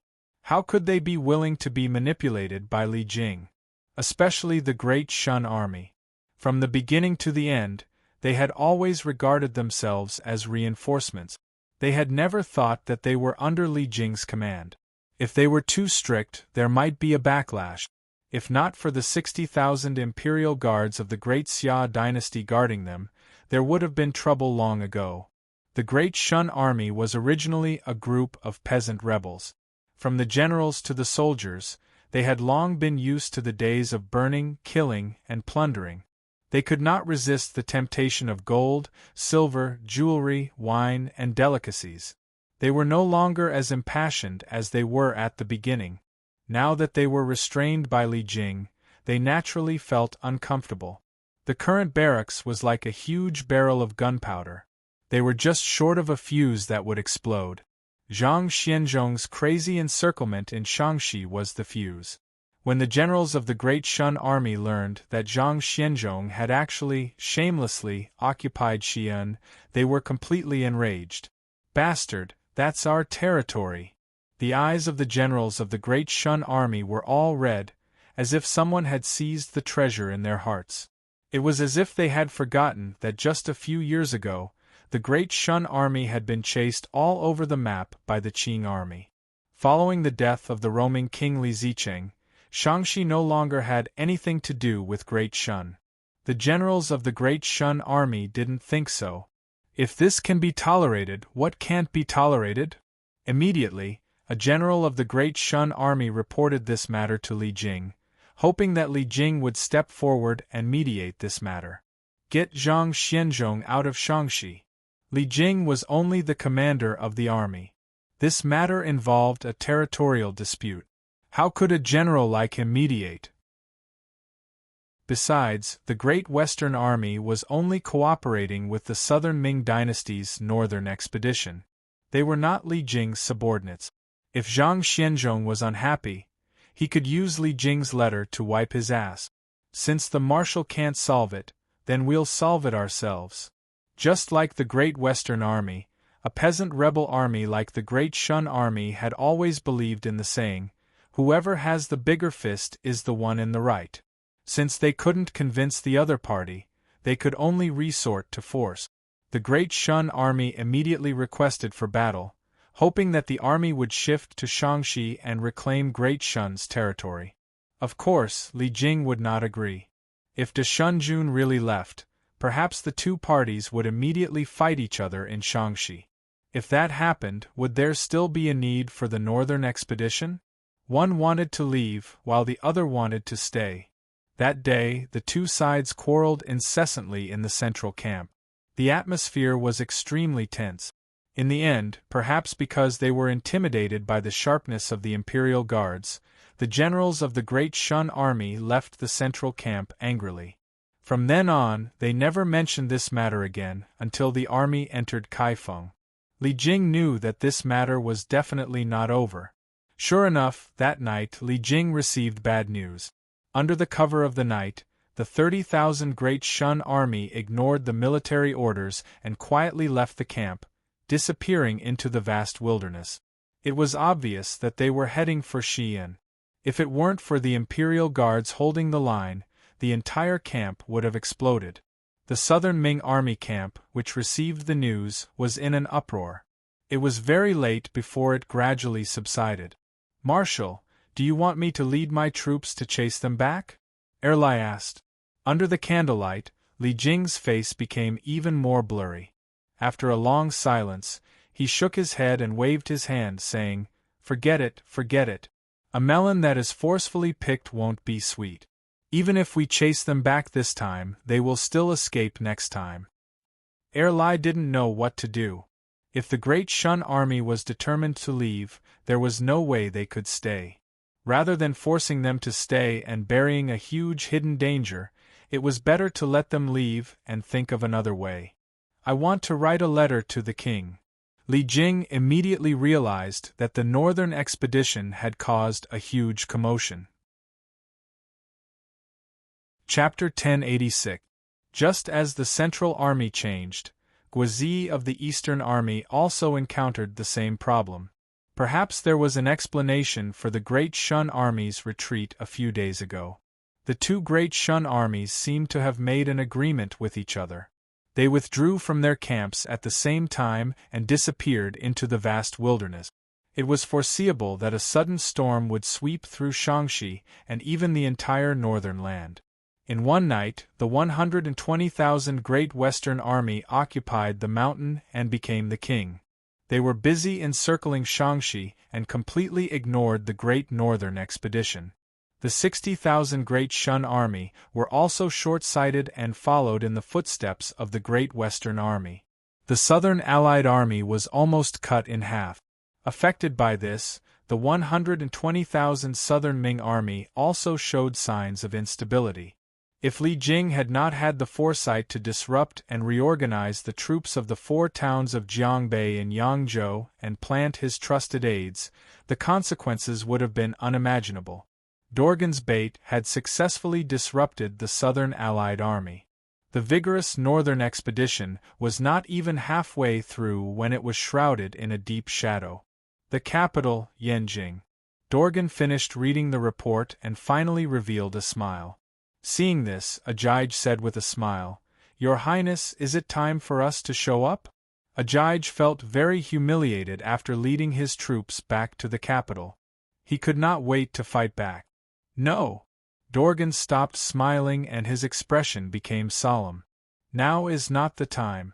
When the Great Western Army and the Great Shun Army really fight, when Li Jing is unable to deal with the situation, it will be the best time for us to make our move." The Qing army was very particular when choosing when to attack. If it was too early, it would be easy to expose their intentions and allow the scattered Southern Allied army to regroup. If it was too late, the pressure from the Manchurian nobles would only increase. Once it exploded, the consequences would be unimaginable. The timing was a test of the commander's ability. Dorgan was clearly sober. He said in a deep voice, "Pass down my order. All troops must not move. Without my order, not a single soldier can be mobilized. Otherwise, don't blame me for being ruthless." Yes, Ajij was not afraid of heaven or earth, but he was full of respect for Dorgan. Those who achieve great things must be patient and able to withstand pressure. Dorgan looked at the distant southern sky with a distant gaze. His understanding of the Confucian classics was indeed praiseworthy. In Jianya City, there was a person who had been feeling very complicated recently. He couldn't sleep well at night. This person was not Prince Regent Ouyang Shuo, but the nominal master of the Southern Ming Empire, Emperor Hongguang. No emperor was truly without ambition. Ever since the end of the Battle of Jianya and the beginning of the mighty Northern Expedition, Emperor Hongguang's heart had been burning with passion. The more he thought about it, the more he felt that the heavens had given him a sacred mission to restore the great Ming dynasty's rivers and mountains. If there was no hope at all, then so be it. But when he really saw the dawn of the restoration of his country, he could no longer calm down. Every victory at the front line made him extremely excited because it meant that he was one step closer to his goal. "Your Majesty, the current situation is very good. The Qing army has been forced to flee in all directions. The Allied forces are invincible and have won many battles. Soon they will reach the city of Yanjing," the eunuch reported. Yanjing, the place that Hongguang Emperor dreamed of. There was the family business left behind by the ancestors, the prosperity far surpassing that of Jianya, and the magnificent palaces. Emperor Hongguang was immersed in happiness. But the news that came in the past few days made Emperor Hongguang very uneasy and dissatisfied. How did this happen? Why did the Northern Expedition suddenly become an internal war? Emperor Hongguang was very puzzled. He hated it. He hated Zhang Xianzhong's greed, and he hated the Great Shun army even more. Traitors are traitors after all. It's hard to change one's nature. Emperor Hongguang realized that he couldn't just let it go like this. He couldn't say that the Southern Ming army was fighting at the front line while 2 groups of traitors followed behind and took advantage of it. Therefore, Emperor Hongguang secretly gave a secret order to the generals of the Southern Ming army behind Prince Regent Ouyang Shuo's back. In this northern expedition, the priority is to encircle the land, followed by attacking the city. Try to occupy the northern territory as much as possible. Don't let the traitors take advantage of it. Remember, It was such a secret order that stirred up the southern Ming army and brought a lot of trouble to Li Jing and Guozi. The generals of the southern Ming army felt that they had the emperor's support, so they naturally spoke with more confidence. That was why people's hearts were unpredictable. Apart from issuing secret orders to the front line, Emperor Hongguang gradually became active in the court. He used the officials close to him and began to plan to take over the northern territory. He rubbed his palms together. However, Emperor Hongguang was still worried about Prince Regent Ouyang Shua and did not make it too obvious. No matter what, the direction of the imperial court was gradually changing. Moreover, it was normal to send officials to take over the lost territory. It was beneficial to quell the local unrest. It was a good thing. Ouyang Shua had no reason to interfere. In fact, Ouyang Shua did not interfere. From the beginning to the end, he had been watching coldly. If it was the Ouyang Shua from 3 years ago, he might have been a little emotional when he encountered such a troublesome problem. Now, Ouyang Shua had long cultivated a heart of stone and was as immovable as a mountain. Prince Regent's residence. Li Jing and Guozi's secret letter had been delivered a day ago. In fact, long before the northern expedition, Jia Su had made various speculations about the northern expedition. Although Dorgan's strategy of retreating was bold, it did not break away from this category. There was naturally a solution to this situation. In the end, there's still a bunch of useless people. Ouyang Shua shook his head in disappointment. In history, there was a reason why the Qing dynasty could unify the world. Even short-sighted regimes like the Great Western, Great Shun, and the South Ming dynasty could not move their feet when they saw some benefit. They were busy fighting each other. How could they defeat the rising Qing dynasty? Fortunately, Ouyang Shua did not really count on them. Before the northern expedition began, Ouyang Shua had formulated 2 battle plans with Jia Su's help. If the Great Western Army and the Great Shun Army did not cause any trouble, it would naturally be easy to fight all the way to Beijing. That was the best outcome. With the 450,000 Southern Alliance Army under Li Jing's command and the entire world as their backing, Ouyang Shua was confident that he would be able to surround Beijing and win the battle no matter how well prepared Dorgan was. It was difficult to defend a lone city. That was the law of war. The other plan could be said to be an emergency plan. In the end, Ouyang Shua could not place too much hope on a rebel leader like Zhang Xianzhong. At the crucial moment, he had to rely on the mutant army. Of course, Ouyang Shua did not have any hopes of taking down Beijing with just the Imperial Guards and the Blazing Flame Army. That was not confidence, but arrogance. Desperate times called for desperate measures. Thinking of this, Ouyang Shua looked at Feng Qiuhuang and said with a smile, "I'll leave Jianye to you. Don't worry." Feng Qiuhuang nodded. Chapter 1087. On the 24th day of the campaign, Prince Regent Ouyang Shua and the 3,000 divine martial guardians suddenly disappeared from Jianye. At the same time, the mutant lord Feng Qiuhuang, who had been hiding all this while, suddenly stepped forward from behind the scenes. He replaced Ouyang Shua and began to lead the Jianye imperial court. At the same time, he was in charge of raising funds for the frontline army and supervising the transportation of rations. Feng Qiuhuang was accompanied by 2,000 fallen Phoenix City soldiers. On the 25th day of the battle, on the vast surface of the sea, the great Xia royal fleet advanced through the wave. On the top deck of the flagship Yuhuang, Ouyang Shua stood bravely at the head of the tide, looking at the vast sea in front of him and asked, "How many more days until the fleet reaches Bohai Sea?" The Bohai Sea, formerly known as the Bohai Sea or the North Sea, is a part of the western Pacific Ocean.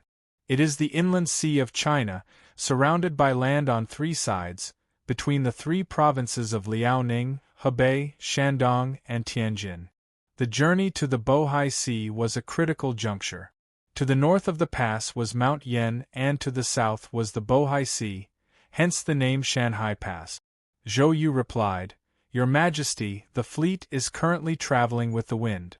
If everything goes smoothly, we should arrive at our destination the day after tomorrow at the latest." "All right."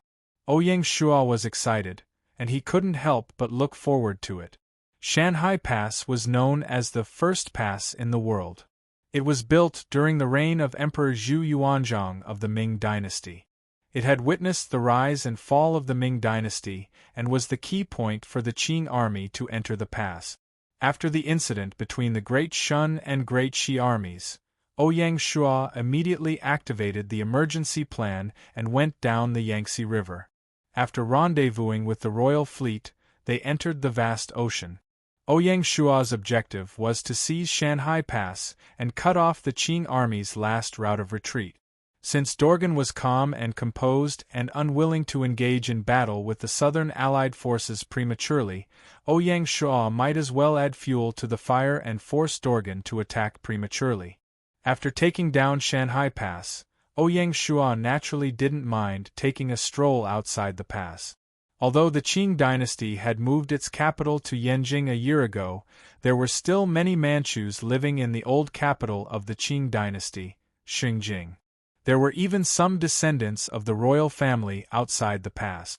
It could be said to be the foundation of the Qing dynasty. Ouyang Shuo did not believe that Dorgan would not be anxious when his foundation was in trouble.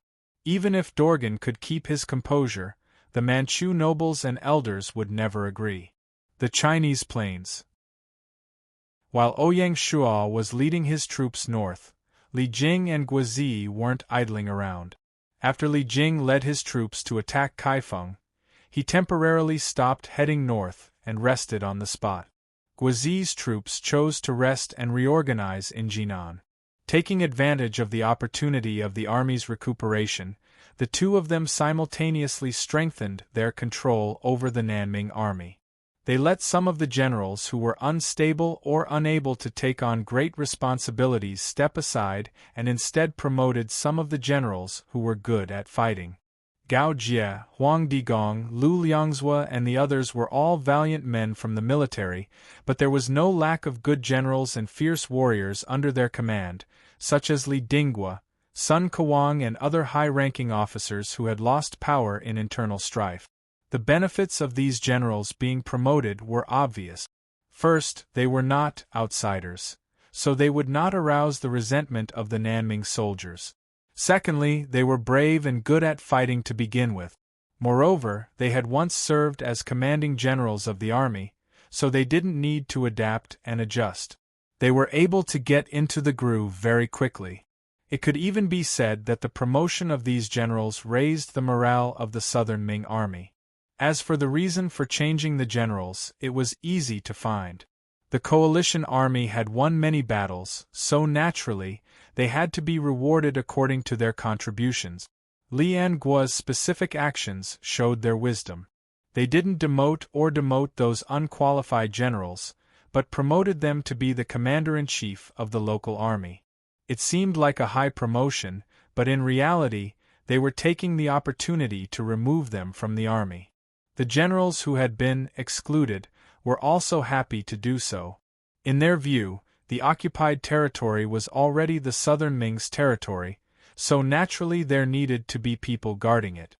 Coincidentally, they had received a secret order from His Majesty to give them priority in occupying territory, so they went with the flow and agreed. Since they were the commander-in-chief, they also needed soldiers. This was also easy to handle. Because the Qing army had withdrawn, the local militias had become the best targets for reorganization. Reorganizing these militias would also help stabilize the rear. In addition to the militias, every time the army passed through a city, a large number of hot-blooded youths would sign up to join the army. With these 2 points, there was no need to worry about a lack of soldiers. It could even be said that Li and Guo selected a group of truly hot-blooded and good at fighting from the militias to supplement the southern Ming army. At the same time, they removed some unqualified people from the army. In this way, not only did Li Enguo completely control the southern Ming army and eliminate hidden dangers, but they also further increased the southern Ming army's fighting strength and cohesiveness. It could be said to be killing two birds with one stone. As for Hongguang Emperor, for him, since there was territory to take over, he didn't care about these details. Moreover, no matter how the southern Ming army changed, it was still an army under the southern Ming's rule. In this way, everyone was naturally happy. Although the departure of the Great Shun army and the lack of cooperation from the Great Shi army had a certain impact on the Southern Coalition army, after this round of adjustments, the overall strength of the coalition army wasn't greatly weakened. This was the magic of regrouping. If Dorgan misjudged the strength of the Southern Coalition army and chose to take the initiative to attack, at that time, whether it was the Central Army led by Li Jing or the Eastern Army led by Guizi, they would both bring the Qing army a great surprise. Because they were busy reorganizing the army, the North was rather peaceful over the next few days. The first place to erupt in chaos was Shaanxi in the west. On the 26th day of the campaign, the 60,000 Great Shun army marched quickly and finally entered Shaanxi, meeting up with the Great Shi army, who was busy encircling their territory. Without any superfluous words, the two armies immediately started fighting. At the beginning, because the Great Shun army was gathered together and the Great Shi army was scattered in various places, the Great Shun army had the advantage in terms of local military strength and won a few battles. After winning, the Great Shun army's morale soared and heroically went straight for Xi'an. After receiving the news, Zhang Xianzhong, who was overseeing Xi'an, reacted and started to gather his troops. He said with dissatisfaction, a bunch of Great Shun remnants actually dare to be impudent in front of me. If Li Zicheng was still alive, Zhang Xianzhong naturally wouldn't think about it and would probably obediently give up Xi'an. However, what did the Great Shun army have left? They were just a bunch of remnant soldiers. Zhang Xianzhong didn't care about these people at all. If the Great Shun army adopted the strategy of advancing steadily and slowly nibbling away at Shaanxi, with their influence and connections in Shaanxi, they would probably be able to quickly gather a large army and contend against the Great Shi army. If that happened, it would be hard to say who would emerge victorious. However, the Great Shun army was too arrogant. After winning a few battles, the Great Shun army's commanders became so arrogant that they didn't even know who they were. They didn't rest at all and went straight for Xi'an, completely exposing their intentions to Zhang Xianzhong.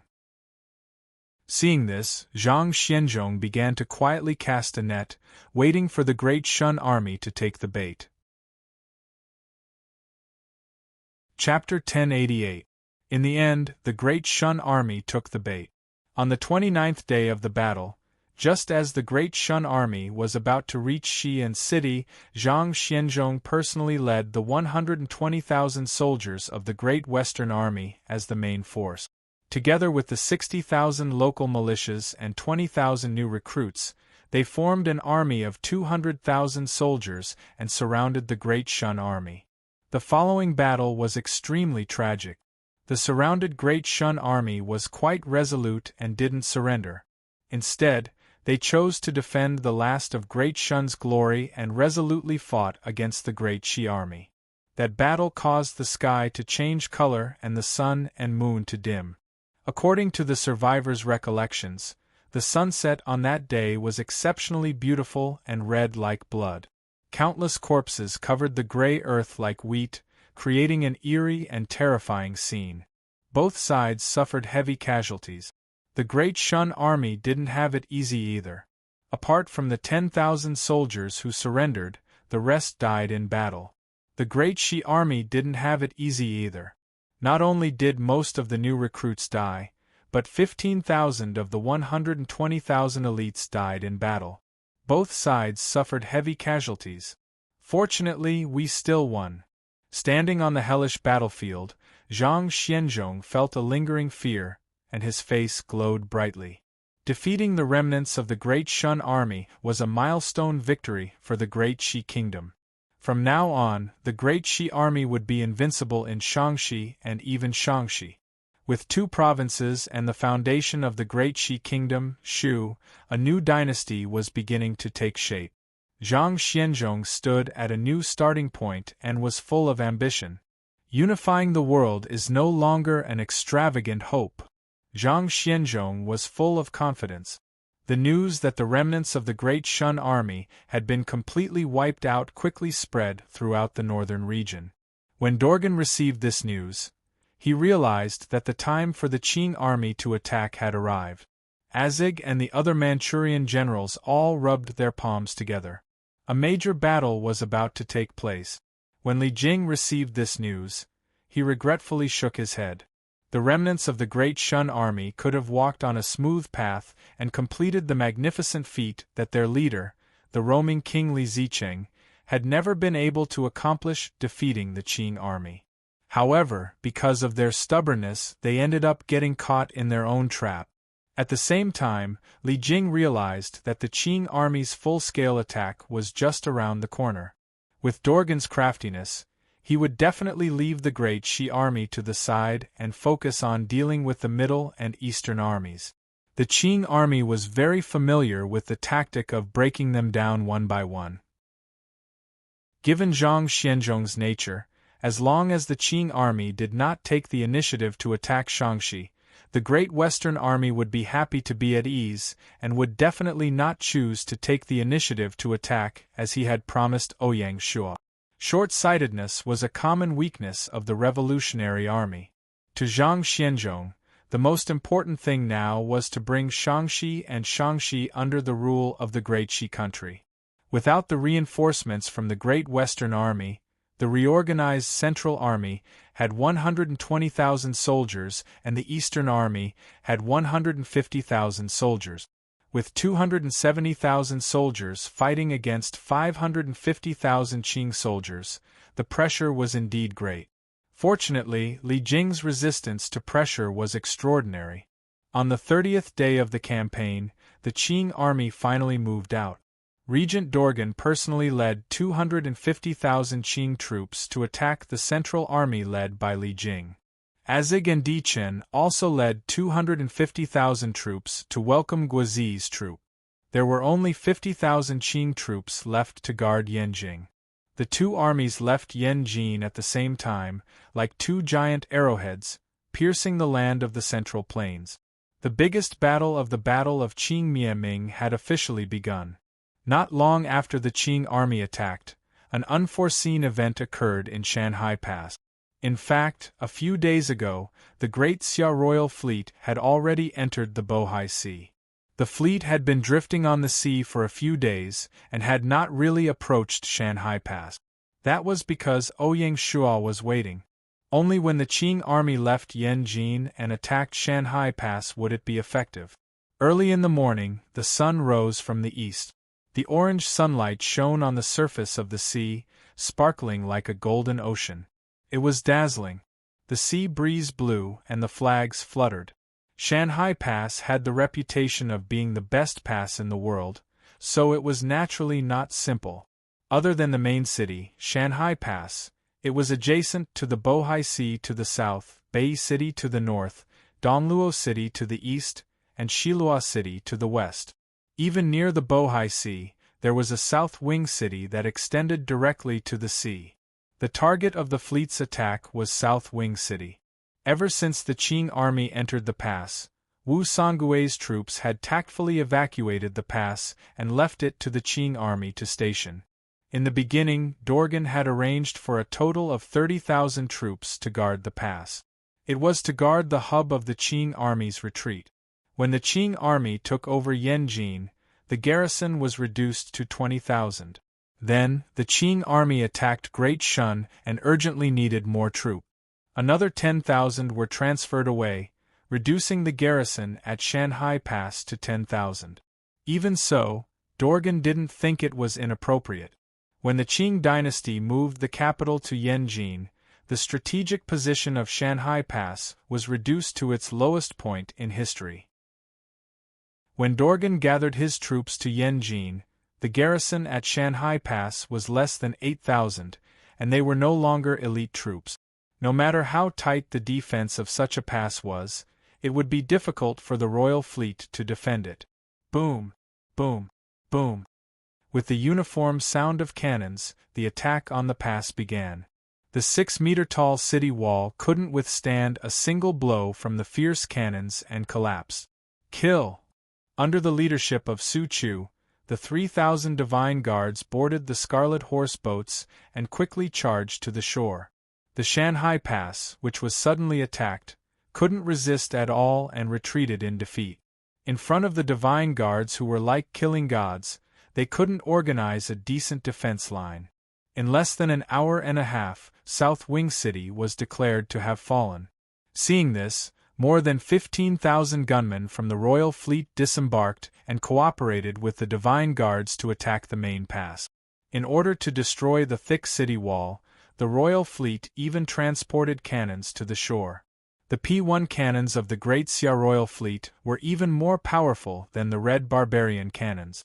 Whoosh! After half an hour of continuous bombardment, a big hole was finally blasted in the thick city gate, and the pass was declared to have fallen. The Qing army was good at using the red barbarian cannons to open the way, and the Great Xia army was naturally familiar with it. As the saying went, give them a taste of their own medicine. Kill. The Battle of South Wing City was just a warm-up for the Divine Guards. Only the 5,000 Qing soldiers stationed at the pass piqued their interest, and their killing intent rose. Seeing that the enemy was unstoppable, the Qing soldiers stationed at the pass tried to surrender. However, Ouyang Shuo was fighting a surprise attack, and he needed to fight on the move. Furthermore, he was on the battle map, so he didn't have the mood to deal with the prisoners of war. Leave no one alive. The Divine Guards executed Ouyang Shuo's order very well. By 4 o'clock in the afternoon, not only the main pass, but also North and South Wing City, as well as East and West Luo City, had fallen. None of the 8,000 Qing soldiers stationed at Shanhai Pass were spared. After conquering Shanhai Pass, the Divine Guards didn't stop at all. Under Ouyang Shuo's personal leadership, they continued north and entered the old territory of the Qing dynasty, preparing to start a massacre. Chapter 1089. The sudden loss of Shanhai Pass was a huge blow to the Qing dynasty. How could this be? They had just given up a large territory in the north, but they suddenly lost the only hub to the old land. At this point, an official finally questioned Dorgan's plan. Giving up the city and sacrificing a large number of people just to provoke the civil strife of the Southern Coalition Army. Is it worth it? Isn't the price a bit too high? Shanhai Pass was the last line of defense in the hearts of the Manchus. With Shanhai Pass, they knew that even if they lost the war in the Central Plains, they could return to the old land and make a comeback. Once Shanhai Pass was lost, the Qing dynasty would have no way out. Therefore, the fall of Shanhai Pass was mainly a psychological blow to the Qing dynasty. Dorgan learned of the fall of Shanhai Pass during the march. His subconscious reaction was that the benefits outweighed the drawbacks and it could rally the morale of the Qing dynasty. An army with no way out could often burst out with power that would amaze the world. Before the expedition, many of the Qing soldiers did not understand why they were holed up in Yanjing. When the northern territories fell one by one, the army was full of resentment. Even when they set off, the morale was not ideal. The fall of Shanhai Pass was undoubtedly an opportunity.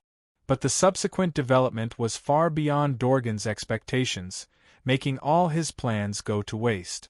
On the 33rd day of the campaign, the Divine Guards successfully advanced into the old land of the Qing dynasty. The Divine Guards moved as fast as the wind and appeared and disappeared unpredictably. They appeared to the north of Xinjiang for a while, and then to the west of Xinjiang for a while, like a shadowless fox. The damage they caused was also quite terrifying. Special forces like the Divine Guards could easily sneak into the old land of the Qing dynasty using special combat equipment such as hooks and claws to infiltrate the city. It could even be said that the Divine Martial Guards could sneak into the city through their excellent disguise. Once the Divine Guards entered the city, they would destroy the central key points, such as setting fire to the treasury, beheading the officials, or slaughtering the nobles. Any one of them was fatal. For a moment, the people in the old land of the Qing dynasty were in a panic. The 3,000 Divine Guards were like a group of cold-hearted ghosts floating in the vast old land of the Qing dynasty. They raised the scythe of the god of death, wantonly harvesting lives and spreading fear. Quick, report to Yanjin. When the surrounding cities suffered one after another, the officials who stayed behind in Xinjiang could no longer hold on and asked for help from the imperial court in Yanjin. Since the Qing dynasty moved the capital to Yanjing, the officials who stayed in Xinjiang were basically unsuccessful people or people who were not trusted by Dorgan. Although they were left behind, they were actually marginalized. Even so, Xinjiang's position was unshakable. Not because of anything else, but because the Manchurian Eight Banners' old men living in Xinjiang. Although they no longer meddled in the specific affairs of the imperial court, each old man, with a stamp of his foot, could shake the Qing dynasty 3 times. From this, one could imagine how the Manchurian court would react to the urgent report from Xinjiang. The fall of Shanhai Pass had already caused great waves in the imperial court. Xinjiang's letter for help was like adding oil to the fire, pushing the dissatisfaction with Dorgan, which was originally caused by the fall of Shanhai Pass, to a new peak. The court was in an uproar. This time, there was no lack of influential ministers in the wave of opposition against Dorgan. The royalists who maintained the legitimacy of Emperor Xuanzhi took the opportunity to launch an attack, pointing their spear at Dorgan, who was at the peak of his power. For a time, Dorgan, who was in the limelight, became the target of public criticism. To make matters worse, not only did Dorgan lead his troops to the battle, but his trusted ministers, such as Ajij and others, also went with the army and were not in the imperial court. In the face of increasingly fierce accusations, no heavyweight minister stood up to speak for Dorgan. Even if they were really Dorgan's trusted aides, they chose to protect themselves at this time and did not stand out. The historical reckoning against Dorgan seemed to be staged ahead of time. Fortunately, Emperor Xuanzhi was still young and had not yet reached the age of being in charge, so he had no intention of really eradicating Dorgan's faction. Even so, it was necessary to punish them a little. The imperial court ordered the expedition army to immediately stop moving south. Compared with conquering the Southern Coalition Army, recovering Shanhai Pass and rescuing Xinjiang were naturally more important. When Dorgan received the imperial court's edict, his face was extremely gloomy.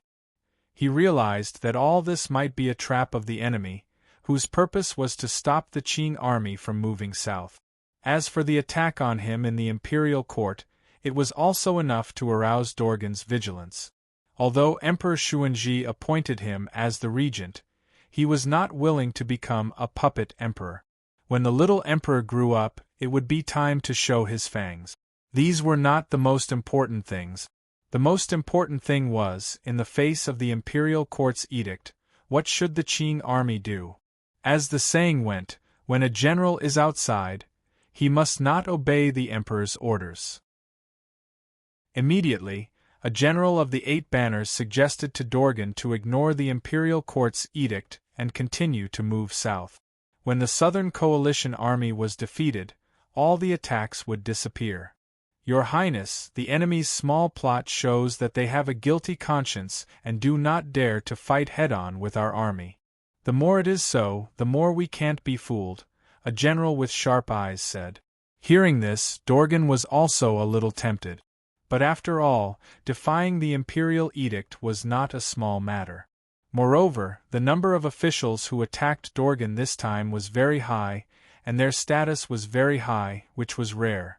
Even as strong as Dorgan, if he did not deal with it properly, he might fail miserably. If he disobeyed the imperial edict and went against the wind, there was no doubt that those who attacked him would have something to say, and it would confirm Dorgan's disloyalty.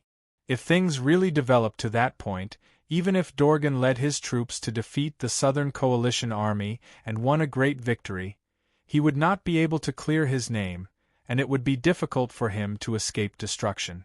As an emperor, even if he did not personally govern, he could tolerate a defeat in a war, but he could not tolerate any officials challenging his authority and overriding the imperial power. This was a very taboo. Even if he did not consider this point, and only considered from a military point of view, the fall of Shanhai Pass and the old land of the Qing dynasty would be plunged into the flames of war. These two things would greatly affect the morale of the army. First, no one knew the number of active enemies in the old land of the Qing dynasty. If it was a large army, they could go south through Shanhai Pass and directly attack Yanjing. Yanjing only had 50,000 soldiers left to guard, which was quite dangerous. If the base was not stable, how could the generals and soldiers at the front fight with peace of mind, especially the backbone of the Eight Banners Army and the Eight Banners Army? More than 90% of them were from Yanjing. In Yanjing, there were their wives and children. If Yanjing was not stable, the morale of the army would not be stable. No. Dorgan resisted the temptation of disobeying the imperial edict. Although the enemy's plot was simple and clear, Dorgan had no way to crack it, so he could only obediently give in. Since it is the imperial edict, and it involves the safety of Xinjiang, we can't just sit back and do nothing. Pass down the order, the entire army will stop moving south for the time being and rest here. Dorgan was assessing how many troops should be sent back. Chapter 1090. The number of reinforcements sent depended on how many enemies were active in the old land of the Qing dynasty. If there were too few reinforcements, it wouldn't help, but if there were too many, it would affect the main battlefield. But Dorgan couldn't be sure of the number of enemies attacking the old land of the Qing dynasty. The report from Xinjiang only said that the enemies appeared and disappeared mysteriously. Within a day, at most 3 cities were attacked. It was impossible to calculate the number of enemies, but a conservative estimate was more than 50,000 people. Moreover, they are all elite troops. The official who stayed behind in Xinjiang solemnly vowed. Although they hadn't seen the divine guards, it didn't stop them from exaggerating. Otherwise, they would seem incompetent. Besides, it was impossible to calculate, so they weren't exaggerating. 50,000 elites? If Di Chen was with Dorgan, he would definitely see through this lie. With the strength of the southern allied forces, especially the mutant army, it was impossible to send 50,000 people north. But Dorgan couldn't make such a judgment. According to common sense, to take Shanhai Pass in less than a day, wipe out 8,000 defending troops, and create such a big movement in the old land of the Qing dynasty, 50,000 elites was not a lot. This is troublesome. Based on the 50,000 enemies, to take back Shanhai Pass, enter deep into the old land, and defeat the enemies, a conservative estimate would be to send 150,000 soldiers. There were only 50,000 Qing troops left in Yanjing, and not all of them could go north. This meant that at least 130,000 troops would be sent north, leaving only 370,000 troops on the main battlefield. Compared to the 330,000 troops of the Southern Allied forces, they didn't have an obvious advantage. It was wishful thinking to defeat the Southern Allied forces with such a force. Dorgan wasn't arrogant. The enemy's mutant army could defeat the Duo tribe, so it must be extraordinary. After thinking about it, Dorgan could only make a compromise. From the two armies, 70,000 troops would be sent north to join the 40,000 troops left in Yanjing, forming an army of 180,000 to attack Shanhai Pass. With the absolute advantage in numbers, they would try to solve the back garden problem within a week. As for the main battlefield, the two armies of the Qing dynasty stopped moving south and reorganized. They would make plans after the Northern Army took back Shanhai Pass. Dorgan was very confident that they could hold their ground. Strictly speaking, there was nothing wrong with Dorgan's arrangement. When Di Chen got the news, his heart trembled and he felt a little uneasy. Di Chen felt that things were not so simple. 3 days passed in the blink of an eye. 140,000 Qing troops had already returned to Yanjing. After joining up with the 40,000 troops left behind to guard Yanjing, they headed north to the Shanhai Pass. If everything went well, they would be able to reach the border early the next morning. The southern Ming camp was in charge of guarding Shanhai Pass. The royal fleet consisted of 15,000 gunmen and 12,000 saber and shield soldiers. There were also more than 100 P1 cannons assisting the army in defending the checkpoint. With such a defensive formation, even if the Qing army mobilized 180,000 soldiers, they would still be able to defend Shanhai Pass for more than 3 days. From this, it could be seen that Ouyang Shua had utilized the southern Ming Empire's resources to the extreme in this battle. Even so, according to the current progress, it would only take the Qing army in the north to complete the mission set by Dorgan a little longer than the expected 1 week. Fundamentally speaking, it did not affect the overall situation. The problem was that the following development of the situation was simply a nightmare for the Qing army. In the short span of less than a week, the originally favorable situation had been reversed by 180 degrees. The change occurred in a direction that Dorgan had neglected, the state of Dashi. According to Dorgan's judgment, as long as the Qing army did not take the initiative to attack, the state of Dashi would definitely be content with the status quo and obediently stay in Shaanxi and Shaanxi.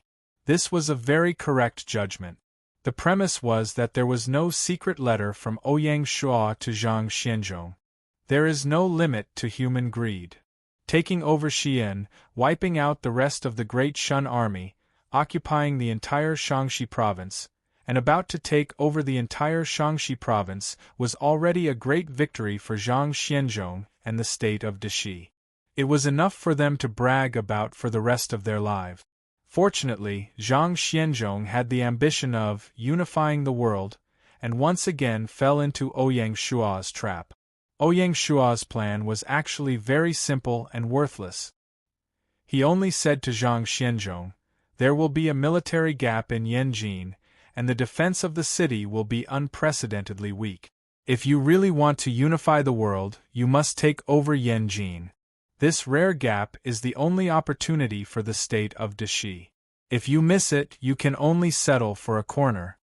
Zhang Xianzhong was naturally skeptical when he heard Ouyang Shua's words. Given his life experience, he could not imagine that there would be people in this world who did good deeds without asking for anything in return. The Southern Coalition Army had put in a lot of effort to restrain the Qing army on the main battlefield and capture the Shanhai Pass to attract the attention of the Qing army in Yanjing. It was not easy for them to create an opening, but they let the state of Dashi reap the benefits? This doesn't make sense. Although Zhang Xianzhong was skeptical, he still fell into the trap. It was better to believe that there was such a good thing as a pie falling from the sky than to believe that there was no such thing.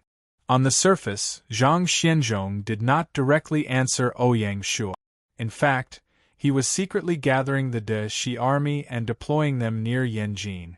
If Yanjing was really empty, Zhang Xianzhong would not hesitate. Just as Ouyang Shua said, whether it was in terms of influence or other aspects, taking over Yanjing was irreplaceable for a regime that aimed to unify the world. Zhang Xianzhong could not resist this temptation. On the 39th day of the campaign, not long after the 180,000 Qing soldiers left Yanjing, the 120,000 soldiers of the Great Western Army charged into Yanjing. As one of the most famous leaders of the peasant revolts at the end of the Ming dynasty, Zhang Xianzhong had never lacked the courage to take a gamble at a crucial moment. As long as he could take Yanjing, Zhang Xianzhong was not afraid of blocking the fate of the state of Dashi. Even if Yanjing was the mightiest city in the world, it would still be in danger when faced with an enemy army 12 times its size. The 120,000 soldiers of the Great Western Army did not rest after arriving on the outskirts of Yanjing. They attacked through the night, determined to take the city in the shortest amount of time possible. Zhang Xianzhong was brimming with confidence. When Dorgan received the request for help from Yanjing, his heart thumped, and for the first time, his face paled. He was no longer as composed as he usually was. So this is the true trump card of the enemy? The actions of the Southern Coalition Army had completely surpassed Dorgan's expectations and completely disrupted his plans. This meant that Dorgan had been led by the nose by Ouyang Shuo the entire time. Ouyang Shuo's series of battle plans were closely linked. Each step seemed casual and lacking in killing intent, but when put together, they could shake the foundation of the Qing dynasty. Chapter 1091. Return to the capital. This time, Dorgan did not hesitate at all. He immediately ordered the entire army to go north to rescue Yanjing. It was this order that completely ruined the Qing dynasty. Just as the Qing army left for the north, Li Jing's and Guizi's troops were like two wolf packs that had locked on to their prey. They attacked decisively the moment the prey showed signs of panic. Dorgan, Ajij, Lien Po, and the other generals of the Qing camp were all experienced generals and were not completely unprepared. However, since Yanjing was in a state of emergency, it would be inconsiderate to leave the camp and go north in a hurry. Secondly, Li Jing's and Guizi's troops had been preparing for a week. Even if the Qing army was prepared, they would not be able to stop them. A great decisive battle was about to take place. The Southern Allied forces took advantage of the Qing army's weakness and launched continuous attack. If the Qing army did not stop and force their way north, the Allied forces would come forward and bite. If the Qing army stopped and fought on the spot, the Allied forces would retreat and would not continue fighting. If the Qing army sent troops to guard the rear, the Allied forces would swallow them without hesitation.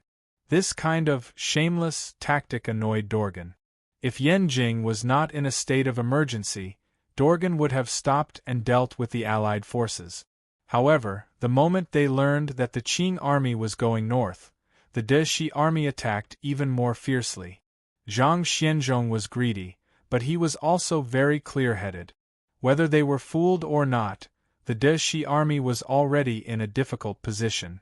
If they retreated now, they would only be bitten to death by the Qing army. Even if the Qing army let them go for the time being, the two forces had become mortal enemies and there was no possibility of reconciliation. Since that was the case, they might as well go one step further and attack Yanjing before the Qing army arrived. Then, with the defense of Yanjing and the important captives like Emperor Xuanzhi, they would restrain the Qing army. As the saying goes, put yourself in a dead end and you will be reborn. Faced with the fierce attacks of the Deshi army, the Qing army that stayed in Yanjing had already used all their skills and suffered heavy casualties. Even the guards in the city and the imperial guards in the palace had been driven to the battlefield. Even so, the people in the city were still in a panic. Although the top level of Yanjing was full of Manchu people, the people in the city, including the civil and military officials, were still mostly Han people. Naturally, there was no lack of cowards among them, but there were also people who were ferocious and sad. Moreover, even if they were spineless, there might still be people who would repent. Just like the Jiangnan gentry leader Qian Qianni mentioned before, after surrendering to the Qing dynasty, he inexplicably raised the banner of anti-Qing. The complexity of the human heart was evident. The Shanhai Pass fell, the Qing dynasty's old territory was plundered, the main force of the Qing army was held back by the Allied forces from the south, Yanjing was besieged. One after another major event after another continuously impacted the nerves of the Han people in the city. Something seemed to be breaking out of the ground. The imperial court of the Qing dynasty also seemed to have noticed this sign. Even when the defense of the city was at its most difficult, they did not relax their control of the order in the city and were always on guard. The entire city was filled with unease and undercurrents. While Dorgan was leading his troops to reinforce Yanjin, the 180,000 Qing troops who had arrived at Shanhai Pass were not ordered to return to Yanjin, but to take down Shanhai Pass as soon as possible. The Qing dynasty seemed to be very clear-headed. They realized that Yanjin was at its most dangerous moment and the city could be breached at any moment.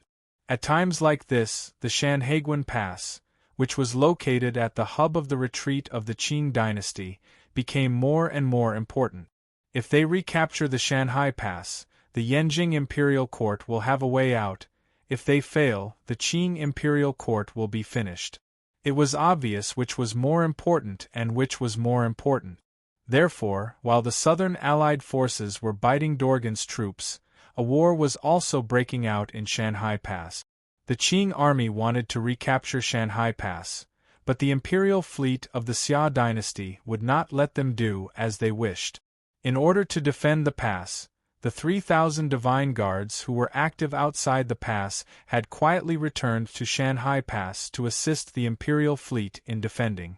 In this way, the defense was even stronger. The Qing army's attack could not be said to be weak. While bombarding the pass with cannons, they also relied on the siege weapons to engage in close combat, all in order to take down the pass as soon as possible.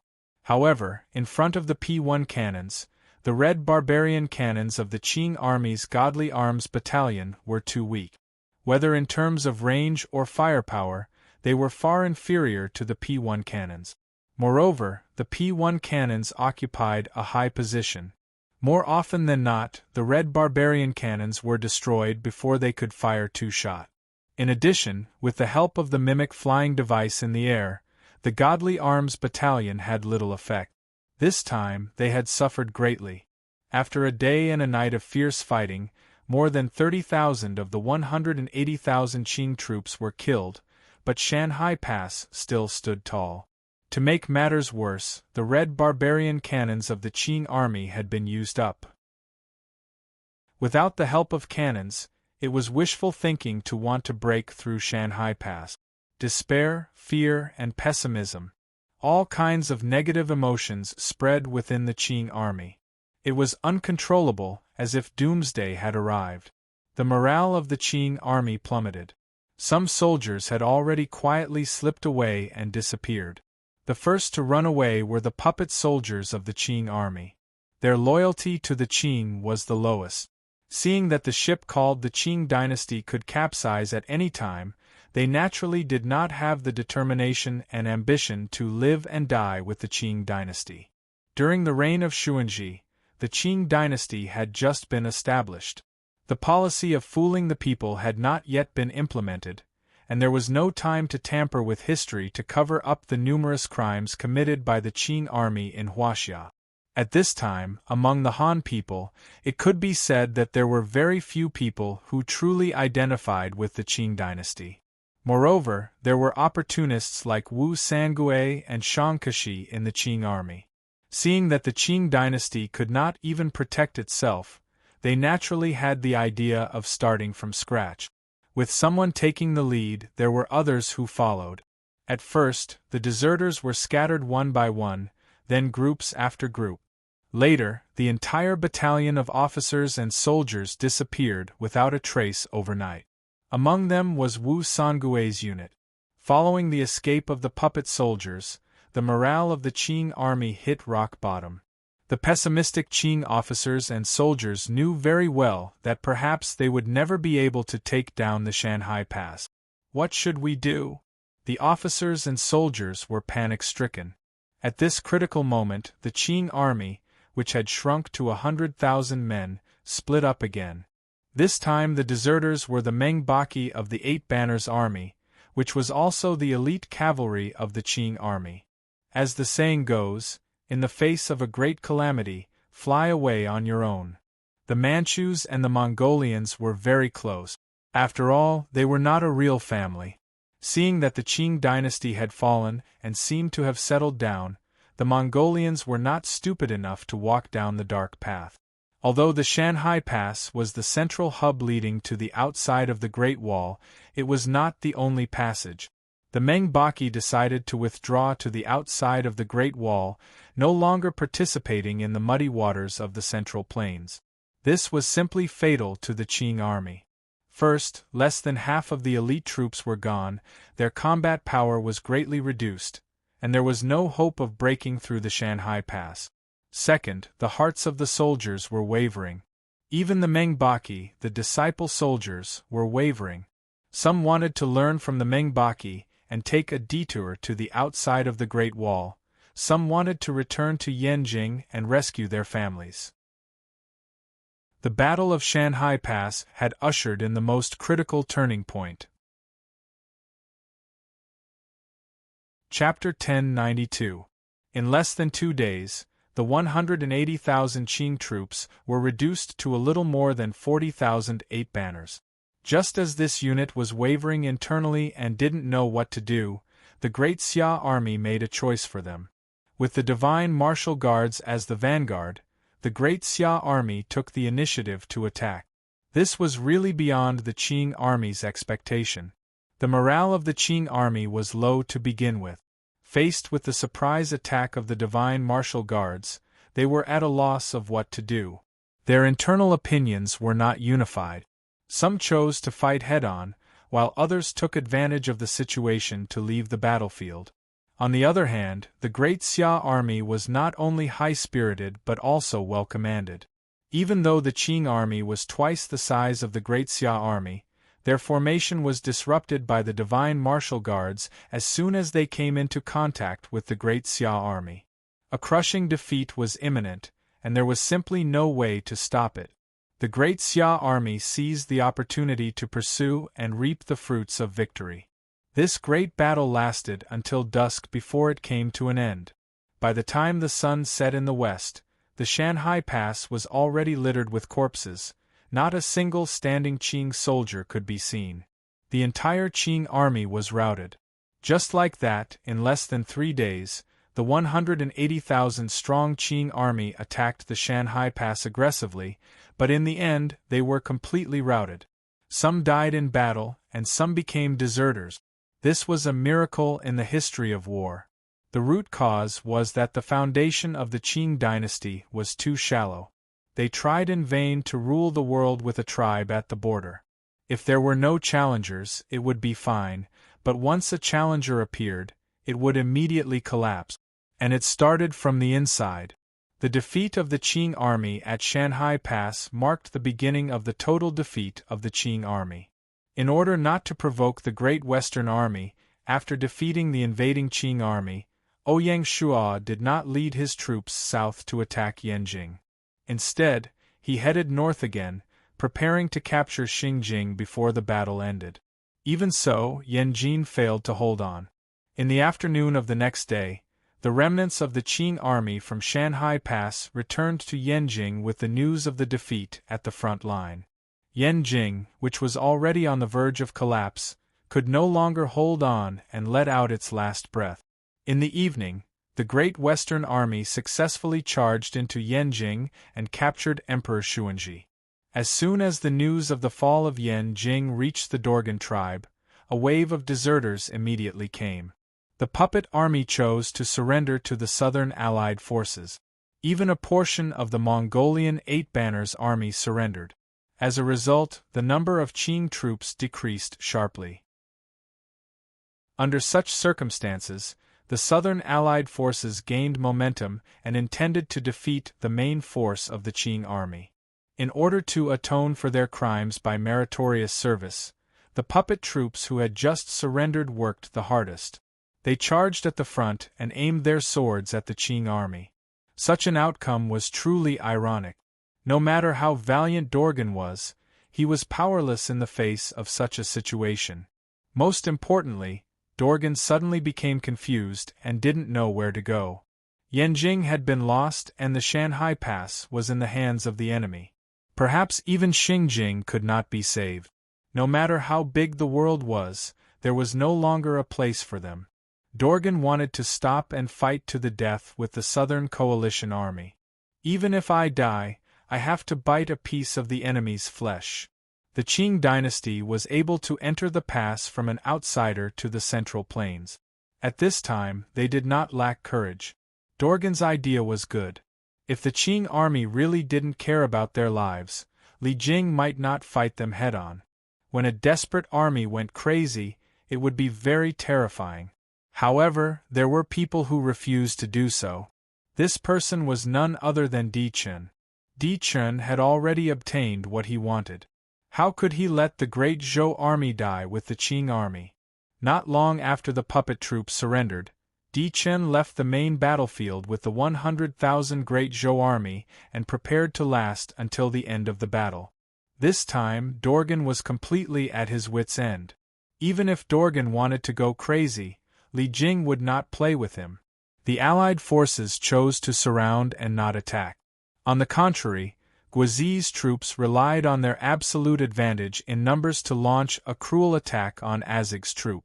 Although Azig's troops were fierce, the difference in numbers was too great. They were outnumbered and outnumbered. In less than a day they were completely annihilated. Following that, the entire battle came to an end. After Guizi's troops annihilated Azig's troops, they immediately rushed to meet up with Li Jing's troops. The integrated Southern Allied forces, together with the troops that had just surrendered, had a total of more than 500,000 troops. Facing such an army, Dorgan's troops could only sigh helplessly. Soon, they followed in the footsteps of Azig's troops. The last battle was intense. Dorgan was determined to defend the last glory of the Qing dynasty. With an indomitable aura, he fought head-on with the Southern Allied forces. Unfortunately, Dorgan encountered a shrewd hunter. Li Jing was very experienced in using troops. He knew very well how to fiddle with a prey that was fighting to the death. He kept adjusting the formation and relying on his absolute advantage in numbers to slowly wear down the enemy's spirit. When the Qing army was exhausted, it would be time for the Allied forces to attack. If you don't attack, kill with one blow. The last attack of the Allied forces was earth-shattering. With an unstoppable momentum, they completely crushed the remaining Qing army. The sunset that day was also red and enchanting. Dorgan, a formidable hero, died on the battlefield. According to the rules of the battle, Dorgan had no fate with the wilderness. That was because the leader of the Qing dynasty was Emperor Xuanzhi, not Dorgan. On the 40th day of the battle, the Allied forces approached Beijing. Li Jing only sent a troop to Xi'an. Zhang Xianzhong, who had just taken down Beijing, obediently handed over Emperor Xuanzhi. At the same time, he handed over the Yanjing city that he had painstakingly taken down. It was not that Zhang Xianzhong was timid, but after defeating the main force of the Qing army, the Southern Allied forces had already become the strongest army. Faced with such an opponent, it was still uncertain whether the Deshi state could protect Xi'an. How could they dare to stay in Beijing? Perhaps it was only at this moment that Zhang Xianzhong truly realized that he had been tricked by Ouyang Shua. From the beginning to the end, the Deshi army was just a chess piece that was being used. Motherf *Ker. Zhang Xianzhong cursed in his heart. He only dared to vent his anger secretly behind Ouyang Shua's back. Those who did not have the grand scheme of things deserved to end up like this. When Emperor Xuanzhi was handed over to the Allied forces, the battle finally came to an end. Immediately after, the battle announcement sounded. Battle announcement. The battle of the Qing dynasty to destroy the Ming dynasty has officially ended. The Ming dynasty has successfully reversed history. Battle announcement. The battle of the Qing dynasty to destroy the Ming dynasty has officially ended. Now, according to the overall index of the player's contribution to the battle and the overall index, additional contribution points will be calculated. Ouyang Shua immediately heard the sound of the system notification. System notification. Player not saying that has no clothes, the representative of the Ming dynasty's mutants, united all the major forces in the south. They were of one mind, planned well, and captured Emperor Xuanzhi. Additional contribution points will be rewarded with 80,000 contribution points. Because there were only 3 feudal lords, the contribution points ranking was quickly updated. Rank a name, contribution points, first place. Not saying that has no close, 200,000 points, second place. Feng Chihuang, 170,000 points, third place. Di Chen, 500,000 points, and so the battle ended. Chapter 1093. In the last battle, the 100,000 soldiers of the Great Zhou dynasty were just bystanders and did not fight a proper battle, so Di Chen's contribution points were naturally very low. Of course, there were no true losers in this battle.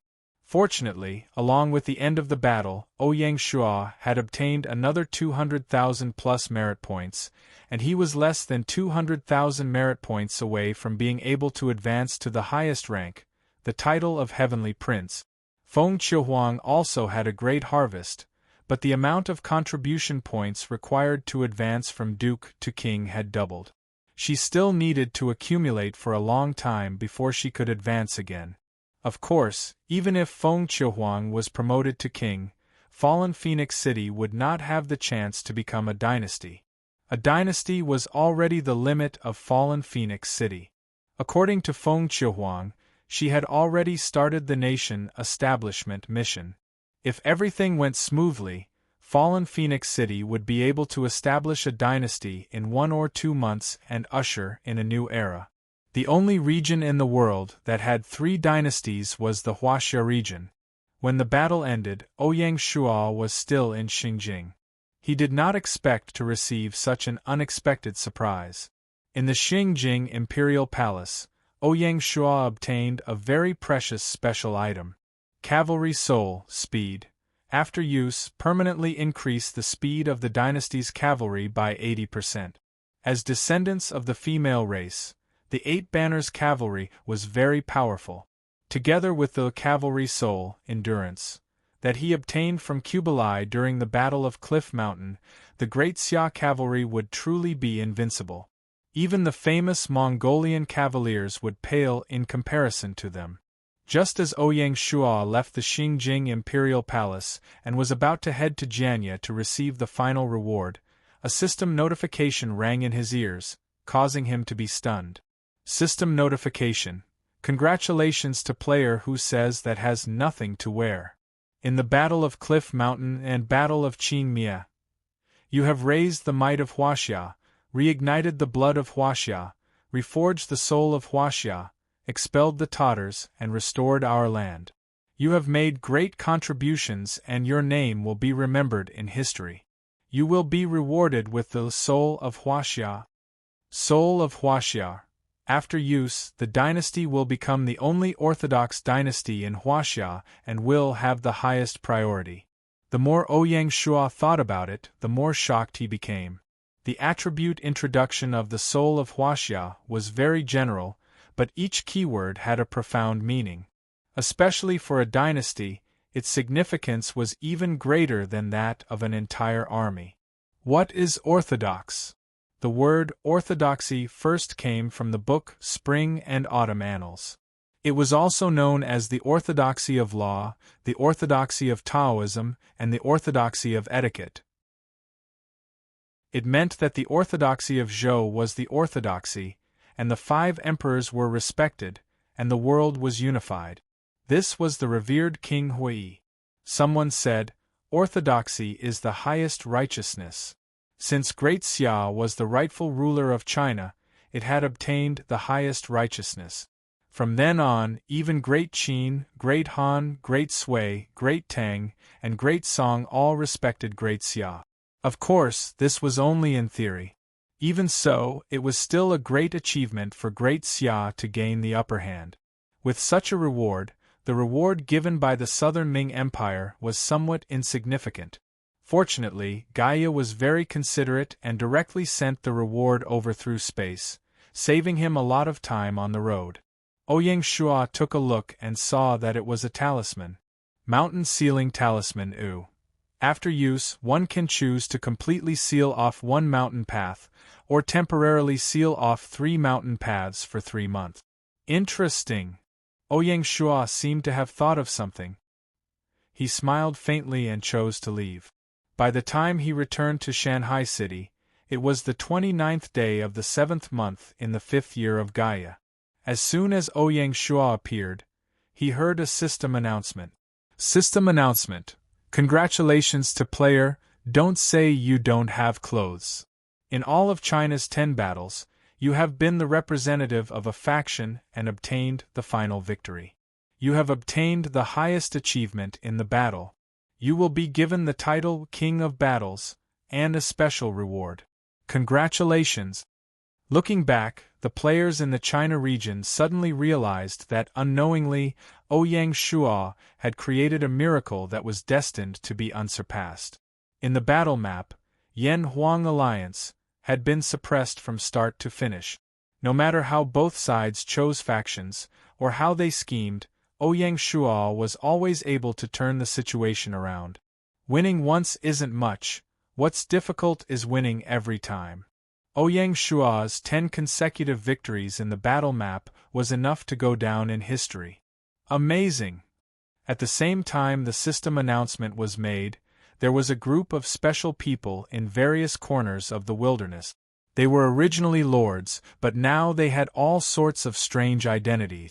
Some became casual players, some fought for a living, and some rushed into the sea of business.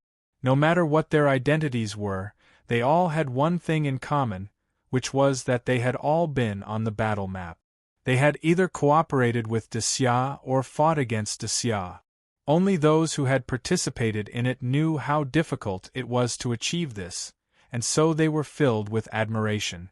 Compared to the praise of the other players, Di Chen felt even more disappointed, and even a deep sense of defeat. In the battle against Ouyang Shua, Di Chen had never really had the upper hand.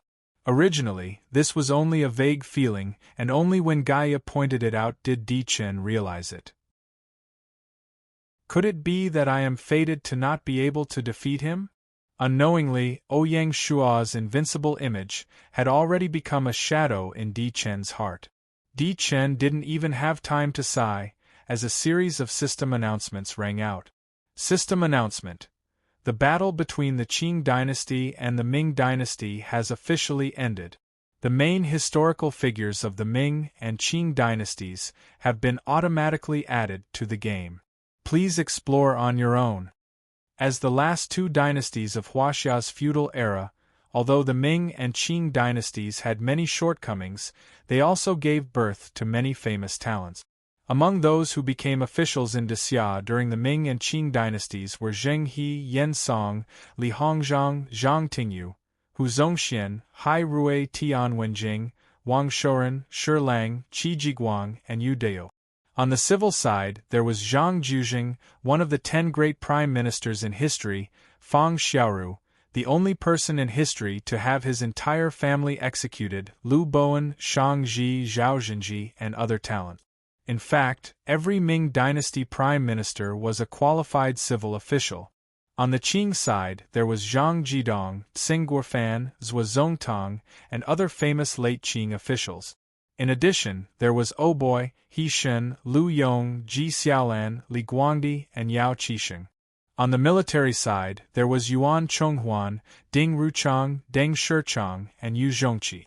In addition, there was the famous Dr. Li Shizhen, the 3 great talents of the Ming dynasty, Yang Shen, Jie Jin, and Su Wei, the 4 great novelists of the Ming and Qing dynasties, Chao Shuaqin, Wu Qinzhen, Shi Neian, and Luo Guanzhong, literary critics Jin Shengtan, Gu Yanwu, and Gong Zizhen, one of the 10 great writers of Huaxia, Tang Xianzu, who wrote Su Xiaoka's Travels, the Grandmaster of Wudong Zhang Sanfeng, and Huang Feihong, the red-top businessman Hu Xueyan, and the painter Zheng Banqiao. Chapter 1094. System Announcement. The war between the Qing dynasty and the Ming dynasty has officially ended. Emperor Zhu Yuanzhang has entered Jianye. The Jianye imperial court has automatically been replaced by the Ming dynasty. Li Shanzhong, Su De, Chang Yuchen, Li Wenzhong, Deng Yu, Feng Xing, Tang He, Lu Bowen, Lan Yu and other generals have automatically been added to the Ming dynasty. Su De, the greatest contributor to the founding of the Ming dynasty, was one of the 10 great generals in history. He was as famous as Bai Qi and Han Xian. Other than Su De, Chang Yuchen, Li Wenzhong, Deng Yu, Mu Ying and Tang He were all first-class generals. Ouyang Shua coveted Su De for no other reason than that Su De was one of the few generals in the history of China who was proficient in firearms. The guards that Ouyang Shua established needed a general like Su De to lead them. However, with Su De by Zhu Yuanzhang's side, he could only slowly plan. With the help of such a luxurious lineup, the Ming dynasty that had just taken over Jianye would be very stable. Fortunately, Jianye was located in the East Sea province of the Zhou dynasty, so Ouyang Shua didn't need to worry about it. System announcement: the war between the Qing dynasty and the Ming dynasty has officially ended. Emperor Kangxi has entered the capital. The imperial court has automatically been replaced by the Qing dynasty. Sony, Suxaha, Qubelong, Oboy, Yao Qixing, Chao Yin, Ming Zhu, Zhou Peigong and other generals have automatically been added to the Qing dynasty. Sony, Suxaha, Qubelong and Oboy were the 4 regents in the early Kangxi dynasty. Other than Sony, the other 3 didn't have a good ending. Even Chao Yin, Ming Zhu and Zhou Peigong didn't have a good ending. This group of civil and military officials who didn't have a good ending appeared in the capital with Emperor Kangxi and led the Qing dynasty. It was interesting to think about it and what kind of situation would develop. Then there were Kangxi's princes, who knew if they would also appear in the capital. In history, the Kangxi dynasty's 9 Dragons Inheritance War was full of legends, exceptionally cruel and tragic. In the face of chaos in the wilderness, the Qing dynasty's lineup was weaker than the Ming dynasty's. As the Qing dynasty and the Jin dynasty appeared in the wilderness, the 9 great imperial cities of the Huaxia region were all taken. As the Ming and Qing dynasties appeared in the wilderness one after another, the 9 great king cities of Huaxia district were all occupied by emperors. It could even be said that with the destruction of the Dali kingdom not long ago, one of the 9 great king cities had been removed. At this point, the Huaxia region's territory had been completely closed.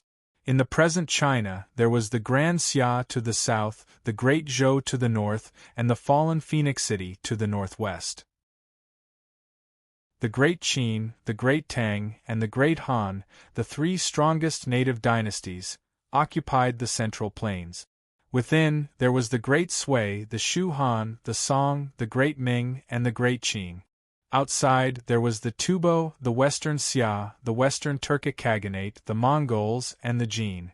Such a complicated situation could only be found in the Huaxia region. Including the nearly 100 million adventurer players scattered across the various major powers, the situation was simply unimaginably complicated. It was several times more complicated than the Spring and Autumn Warring States period. As a result, some people said, "Those who conquer China will conquer the world." According to Ouyang Shua's plan, in the following period of time, Great Xia would continue to actively expand outwards. At the same time, they would also begin to reorganize the internal forces in the Huaxia region.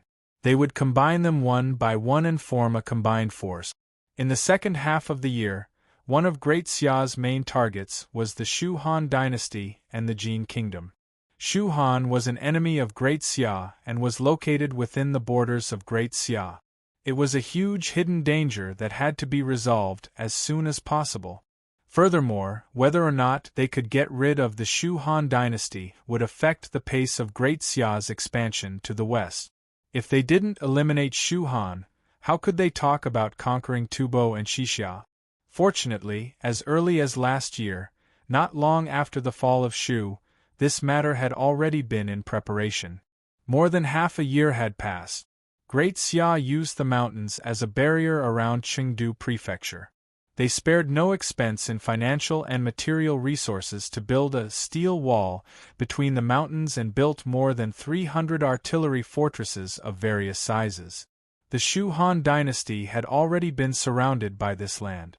After summing up the experience of conquering the Dali kingdom, Ouyang Shu realized that if they wanted to conquer the capital, especially the capital of the Huaxia region, they had to attack the heart of the people, then attack the city, then attack the city. According to the reports of the mountain and sea guards, the current Shu Han dynasty wasn't having an easy time. Previously, the problems that the Dali kingdom encountered were all solved by the Shu Han dynasty. In fact, they were even worse and lasted for a longer period of time. However, unlike Duan Zhengchun, who was weak, Liu Bei was very resilient and good at winning people's hearts. Although the Shu Han dynasty was in a difficult situation, it was still able to maintain itself. In Liu Bei's words, "No matter how difficult it is, can it be more difficult than the period of the Three Kingdoms?" Against such an opponent, if Great Xia wanted to conquer Qingdu, they still had to make some preparations. It would be best if they could come up with some strange and ingenious plans or disintegrate Shu Han from the inside. Otherwise, the price would be too high. Ouyang Shu already had a vague idea, but he still had to carefully consider it. After returning to the Xia Palace, Ouyang Shu finally had the time to receive the King of Battles title that Gaia had previously given him. King of Battles, unique title. When the dynasty goes on an expedition, it will increase the morale of the dynasty army by 15, increase the movement speed of the dynasty army by 10, and increase the defense of the dynasty army by 15. It was a very practical title that would be of great help to the Great Xia army. It was also in line with Ouyang Shu's concept of elite soldiers. Up until now, the difference between the elite troops of the major forces in terms of commanders, training, weapons, and organization was getting smaller and smaller. It was even negligible. Up until now, the Great Xia army was still superior to the armies of the other territories. One of the important reasons was that they relied on the various valiant characteristics of the dynasty. After the quantitative change, it gradually turned into a qualitative change. In addition to the attributes of the title, the special reward that Ouyang Shu drew was also very practical. Recruitment list. After using it, the attraction rate of historical talents in the wilderness will increase by 300. The effect will last for 1 month. The specific effect depends on the characteristics of the territory. Even though Great Xia had recruited a large number of historical talents, there were still countless historical talents living in seclusion in the wilderness in the dynasties that had joined the wilderness for 5,000 years. Not to mention the distant Ming and Qing dynasties, which had just joined the wilderness, there were many historical talents that Great Xia urgently needed. For example, Tsing Guofan, Zhuozongtang, and Zhang Jidong, who were equally famous as Li Hongzhang. There were also naval generals like Ding Ruchang and Deng Shichang. These people's understanding of firearms, especially new firearms, was something that even Su De couldn't compare to. Another example was Chao Shuaqin and the others. Once these representatives of the School of Novels settled in Shanghai City, they would definitely bring along the School of Novels from the 100 schools of thought, further enriching and prospering the culture of Great Xia. There were also great talents like Su Wei and Yang Xin. Although they might not be able to govern a region, they could enter the secret literature pavilion and become experts in handling documents. It wouldn't be inappropriate to place them in the intelligence pavilion. Now, it was time to see which talents would be recruited for Great Xia during this month's super promotion period. You're tuning in to the Phoenix Knights YouTube channel. Don't forget to subscribe and join us on this journey to catch the most captivating stories.